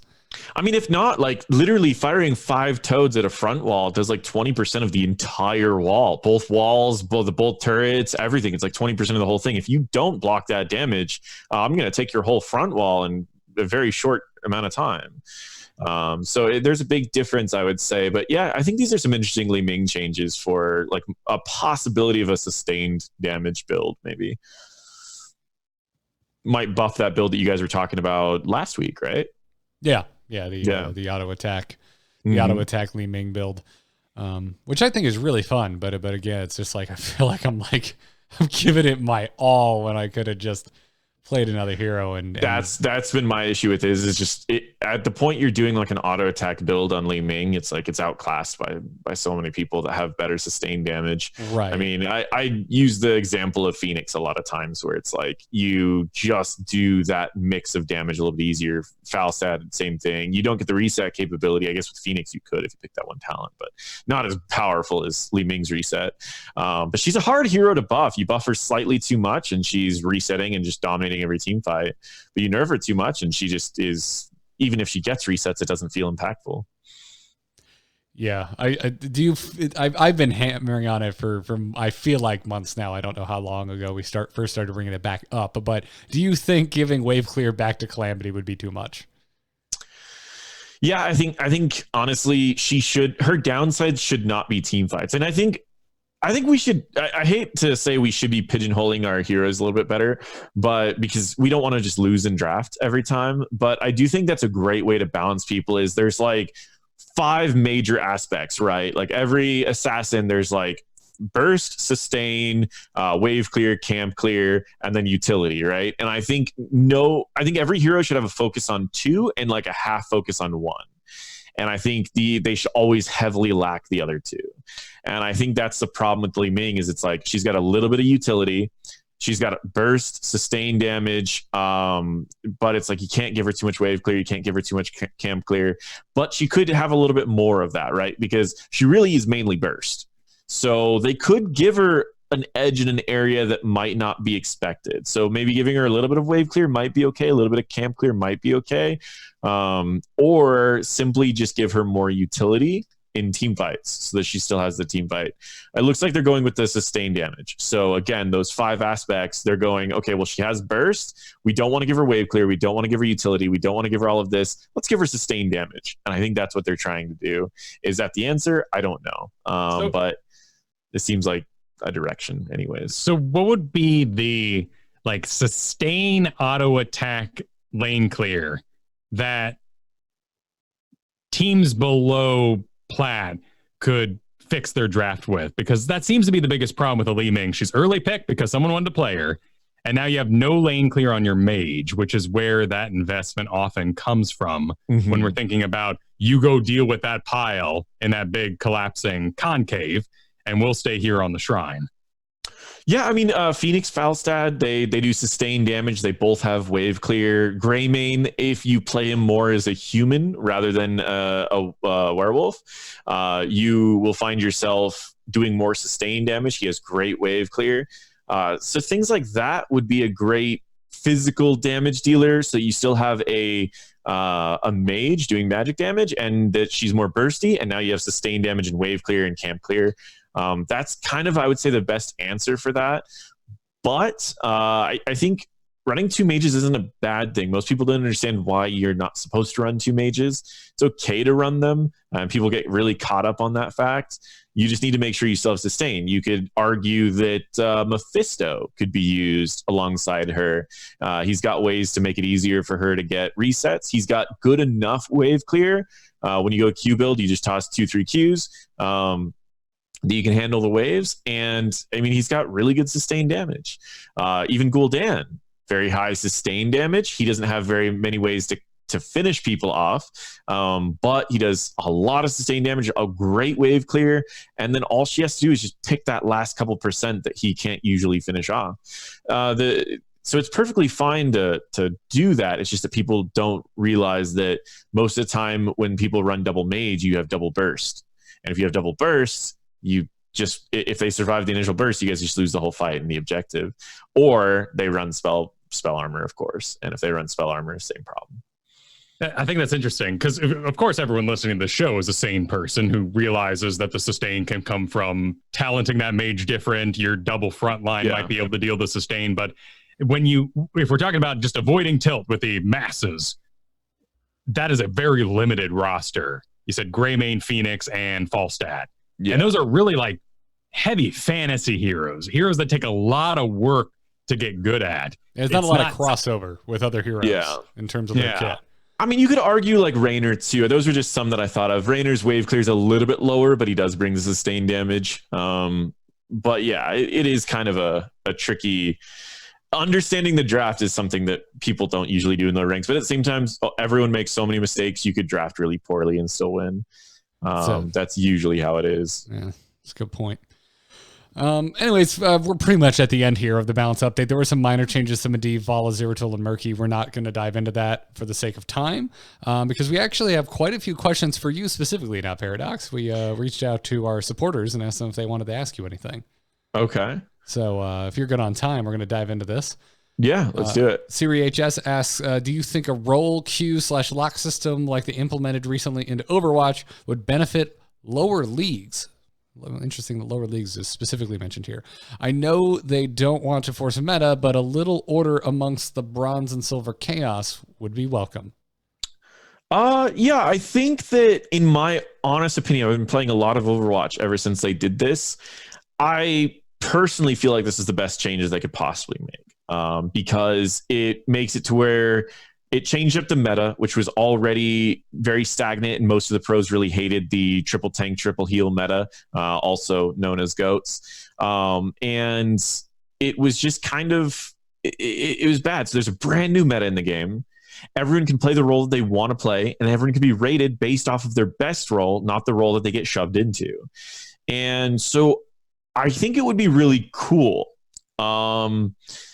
But then I watch like competitive games in HOTS and I realize that things are weird, right? We have Uther solo lane, which is gaining a lot of popularity right now. We've got, and with the role lock system in Overwatch, if you say that you're going to play support, even if you guys need like an extra tank or something, you can't pick an extra tank. You are stuck in those 6. And so if you've made your role solo lane and you want to practice Uther solo lane or maybe possibly Rehgar solo lane, you can't do that. We run Zeratul in the solo lane a lot of times.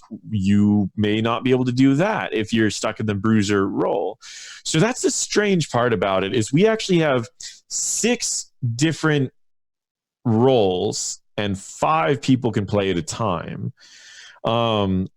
So we might need to adjust the role system again, but I do personally think that it would be good for the game if we did do something like that. Maybe don't lock out the heroes that can be played, but just make it to where you can play whatever you want to, but you are telling your team, I am going to be playing support. It could definitely work. And I think it would be a really cool change, in my opinion. Make competitive still be open. You can play whatever you want to, but make maybe Storm League limited. You know, I mean, we've been dancing around the subject for a few weeks now, Kyle, and I don't think either of us are entirely against it. I'm curious for sure. I'd like to at least experiment with it in Heroes of the Storm. I would like to see it if we were going down to roles, because obviously, you know, at the most base level, you want a tank, you want a healer, you want damage. I would like a budget within that 3 kind of like the most standard trifecta I can think of, because in Heroes of the Storm we so frequently have gone through double support metas, double frontline metas. Mm-hmm. So, you know, always have at least 1 tank, but you could have 2. Always have at least 1 support, you could have 2, and then flex for the damage utility kind of picks. And you actually brought up a good point, though. Double support was a big issue, and the way that they nerfed it was just nerfing all the supports. They could actually buff and bring more interesting things back into every role now that it's limited, if it would be limited anyways, because look at how much of an issue that was in Overwatch. Triple tank, triple support every single game. Instead of them nerfing all the tanks and nerfing all the supports, they just limited how many tanks and supports you could run. And we could do something like that. We could rebuff a lot of, let's get Lightning Bond back on an earlier talent. Let's get some of these stronger supports back in the game and make it to where you can only have 1. Yeah, and I think it's an idea. Yeah, and I want to point out too, like, I don't think it's that bad. Like, I don't think we need this. I don't think it has to be. Oh, forced. no, it's just an idea. Like, it's not on. We're definitely not experiencing what they were dealing with over in Overwatch. But I'm really curious about what the game would look like with those constraints put on composition. It'd be really, like you said, it'd be really cool to see how they would balance. The power trip of being solo lane Uther versus Sonya is so darn juicy and amazing when you stun her every time she spins, and whatever build you want. If you want a Holy Chakra, she runs away. Like, just about everything feels good. Doesn't matter the build. I mean, it is awesome. And there's nothing. I mean, I don't think the game is going to stop you from going to the lane once you've locked Uther. True, but I know I'm weird in a lot of people's minds that I love the puzzle of solo queue. That's why I play it. I like the investigating the profiles. I like wandering around being like, and then some guys like, dude, check this out. Uther, and I've already locked Rehgar, and we're like, hell yeah, let's do it. Mephisto and Vala, like, woo, you know, let's go nuts. And making that puzzle work is what I love. And I'd be really sad to be role locked in there. In my system, you could still do that as long as you have 1 tank. Okay, and I do think that there's a very cool place where we could, in bronze at the very least, start turning off rules and saying, hey, by the way, you've got 4 frontline right now. Or let's stop that at 3 maybe. Like, let's give that information. Let's fill those roles out as you start to have, you know, 2 assassins and 2 tanks. Let's lock that last guy down to support. You know, it's a sad thought, but at least somebody's being forced to play that role, and someone has to learn that role and maybe even find joy in it eventually. Oh yeah, I mean the thing about like I've been coaching a few people in bronze, and the thing about bronze is like their healers are so bad. Like they just get pushed in the role, and they don't even like try to learn it. They just like they're just so bad. And I'm like, man, if you just like learned how to heal, like no one in your team would ever die because they never focus the same targets at all. So if you just heal decently, your team will stay alive forever. Not saying you'll ever get anything done, but your team will stay alive forever. And it's like, it's kind of crazy watching it sometimes. And it's like, but if someone actually like set that as their role because the queue time was the shortest, because that's how it works with like Overwatch, like tanks and healers tend to have like a 2-minute queue while assassins have like a 9-minute queue. So it's like you try to adjust if you want to get games faster and more often, learn a new role. I did. So it's interesting. Yep. We'll see. Lupus. Yeah, if I may, one more. Of course, I would embrace this new world because, as I say, I play way too much Johanna right now. That's my main, and I like a break. So if I could StarCraft style say, well, I'm not Protoss today, I'm Zerg, and you want to put me in gold for my assassin play, but I'll be a diamond That's tank. another thing that could be cool. All right. That could, I might have some fun with that. That could be a potentially another very cool layer to it for sure. And who knows? I'm sure this is so much more difficult to implement into the game than we might think. But moving on, Lupus says, NotParadox, you seem to come up with some builds and to a lesser extent some talent recommendations for heroes that are secretly good or at least not picked as often. W build, Alarak, Hold Your Ground, Johanna, Combustion, Main Tank, Blaze, etc. Sometimes it seems to be because the talent keeps getting quietly buffed. Are there any other weird builds or talents for characters that you are keeping an eye on or experimenting with? And this is me, Garrett, adding on, you can't say Imperius. Okay, I was about to say, I was like, I was going to just mention Imperius and say that, but then move on and mention a couple others. I'm always keeping an eye on quite a few heroes at a time, and sometimes they're heroes that not necessarily they've been changed, but more the meta's been shifting. I think Morales is the best example of she hasn't changed, but the whole meta's actually shifted around her. A lot of the competitive scene right now is picking one target and blowing them up very quickly. If you can't kill them very quickly, your team usually struggles. She can give a huge amount of armor to someone, and that armor is extended by the amount of stuns that they have on them. So you give a huge amount of armor, and they have that armor the entire time the enemies are trying to kill them, and you heal through it with your Q. Just her kit alone really seems to fit this meta.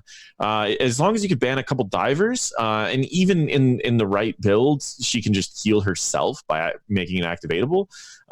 She's in a pretty interesting spot, and not a lot of people are messing with her.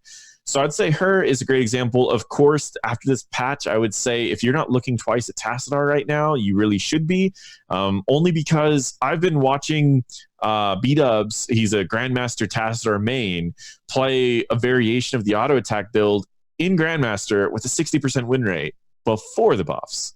And a lot of, when I'm looking at heroes, I see people who play a lot of these heroes do really well on them, and then I'll see a couple talents get buffed, and I go, okay, let's really look at this now. But yeah, I'm always looking at a few, and I think that those are the big ones right now that we'll probably start seeing a lot more of is Morales, surprisingly, even though a lot of people think she's pretty boring. I definitely think Imperius. I definitely think Tassadar. And I'd like to say we'll see some more Tychus in there for sure. Nice. But those are the ones I'm looking at right now. Nice. Are we doing grenades or auto attack? It is auto attack. So it is that auto attack talent at 1. And then it's the W talent, I believe. I can't remember the 4s and 7s. I always get mixed up. The W talent that increases the duration of your armor based on when they get stunned, as well as the activatable that heals yourself. So in case like a Genji dives you just pop that and you're pretty good to go to just keep on your team for even longer. But yeah, it's a pretty mean build. If they don't have a tank that's immediately diving you could pretty much auto attack them forever and stay full energy. It's really strong. If you've got these, if you want to send some links over to some saved builds, I'll throw them in the show notes for the listeners. Oh yeah, sure. I'll make a couple of them and send them over. Doribo writes in, this is like my duo partner. My go-to duo partner, Doribo, wants to know your thoughts on whether it's better psychologically for the gamification of the ranked system to keep MMR tied to a rank versus just having a straight MMR number displayed. I mean, psychologically, when you're looking at operant conditioning, which is what this actually is. You get points when you win, you lose points when you lose, is pretty straightforward for keeping people doing something over and over and over. And so it won't really make much of a difference as far as psychology. They both do the same thing. Maybe one does it slightly better. I would need to mess around and test a little bit, but essentially they do the same thing. I personally find that I would rather, I think if we take it away of like what's going to make you want to play more, I find that I like numbers better than ranks. I don't mind if they put a special color to my number when I hit a certain point. But a lot of people get more nervous around promotions and demotion games. A lot of people get more nervous around if they feel like they're really close to a certain area.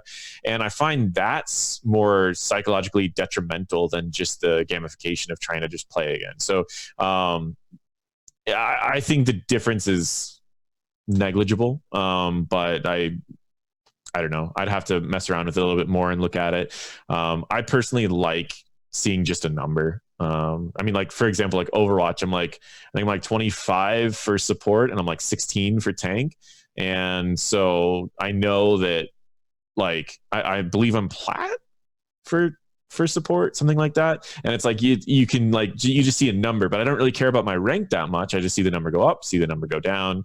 You win, goes up, you lose, it goes down. Yeah, I don't know.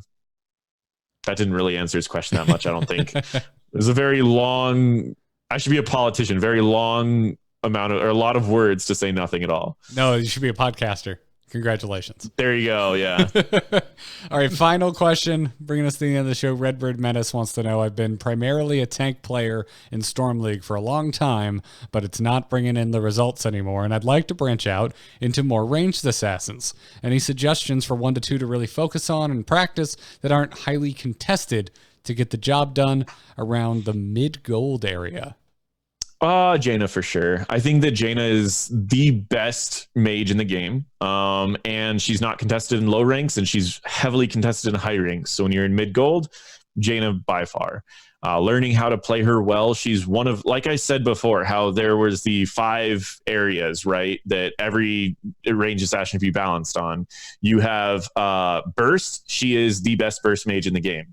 You have sustain damage. With the right build, you can sustain by throwing Qs out repeatedly. You have wave clear, you have cam clear, and you have utility by slowing people and rooting people. She literally has every 5 thing, and she actually outclasses everyone in all of those 5 things. She is the best cam clear mage in the game. She is the best wave clear mage in the game. She is the best burst mage in the game. She is the mage that has the most utility in the game. The only thing that she's probably not the best mage at is sustained damage. She's literally the best mage in competitive. And if you can learn her, she's going to be the best mage for you to play in mid gold. So what sort of like milestones can a gold Jaina reach to make themselves feel like they're being successful, because her damage on the final screen is often low? And that's a thing, I guess, that throws people off about her a lot is what I'd like people to always learn on Jaina is I always, whenever I coach people, I show them the level 7 timings. How long does it take you to do a bruiser camp by yourself? How long does it take you to clear a wave by yourself? How long does it take you to do a siege camp by yourself? And then now let's add up the travel time. Can you do a wave, go do a camp, come back to a wave, do a wave, go do a different camp, come back to that, back before the objective, and you have this huge amount of pressure in multiple lanes. Before you go there, you didn't miss a single wave, you got multiple camps, and you're at the objective full health and full mana ready to go. And I show them that they can do this in try mode past level 7. So that's always the first one, because in most ranks below diamond, as long as you're just winning in macro, you could be pretty bad mechanically and still come out ahead because your team's up a couple levels. The next thing, I mean, when you're in like diamond, you want to really like push it ahead, or plat or whatever, learning just her combos really well. I mean, there's a combo that can 100 to 0 someone while they're rooted the entire time by simply throwing out a ring, rooting them before the ring goes off, rooting them again with the ring, and Icy Veins at level 16 does like 8,800 damage. So you can kill literally any hero in the game by landing a good ring.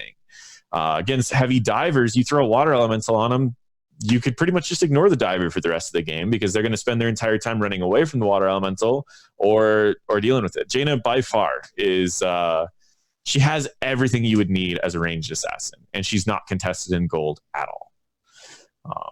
Jaina just super good. Is probably the hero that has stayed on my like favorites roster for the longest. Even if I go like a month without picking her, I always come back to Jaina. Yeah, one more question in the Jaina front. Sure. You want to get your ice block. Yes. How do you decide with your lane clear if you should go cover a lane or not? Well, I will say that if you go water elemental, you can usually get your ice block really fast because it is dealing damage to chilled targets and chilling. But I don't really focus too heavily on getting my ice block. I find that if I'm getting water elemental, I usually get my ice block before 13, and if I go ring, I usually get it around 16. If you're going against targets that you really need your ice block against, so you're going against a tracer or you're going against like Akira, for example, she's really annoying right now if you don't have ice block. Because she does so much damage over time. Her swing around, you can ice block it and kill her. So against like Akira, for example, I would be trying to follow around the enemy tank for most of the game and get my ice block done faster. If there's nothing that I really need to get an ice block down, I'm focusing on macro the whole game. And then right as we get to objectives, that's the only time I'm really getting my quest done for ice block is during objectives. So it's very situational. If you feel you really need it, follow around the enemy tank. The biggest way is before your level 7, you do your Q and then your E. So you do the bonus damage for your cone because your cone does more. Post 7, you do your E and then your Q. So they're chilled and then you keep landing Qs off. 2 or 3 Qs is pretty reasonable to get, and that's an extra 600 every time that you see in a wave. Either of those, you're not using your W. And the reason that you're not using your W is so you still have your W for wave clear. The cooldown of W is good enough. You can double soak with just your W alone. So it shouldn't be too difficult to work on your quest at the same time that you're doing wave clear. Good answer. Rad. Well, keep the emails coming, everybody. itncast@gmail.com. These questions came to us from our patron-only Discord, which you get added to automatically when you support us over at patreon.com/ITN. Just make sure you attach your Discord information to your Patreon profile. That's going to wrap it up for this episode. Huge thanks again to our patrons. Big thanks to our producers as well. Thank you to Declan H, Cheesy Bob, Chris K, and Robert M. You can follow the show on Twitter at ITNcast. That's where you're going to see announcements for things like time changes for the live show, new episodes posted, and a Twitch stream link when we do our Patron Bonanza games, which we are doing tonight. That's another perk of supporting us on Patreon is we do a big old like 3-hour block of games with our supporters once a month on Thursdays later on after the podcast wraps up. And we'll be doing that tonight. We got to remember our crazy Tyrande plan, Kyle. I hope you took notes. It'll happen. But before we go, NotParadox, thank you so much for coming back for this episode. And I have a feeling with Kyle about to become a dad, folks, we might see a little more of you than usual on upcoming episodes of ITN. But until then, where can everybody find you?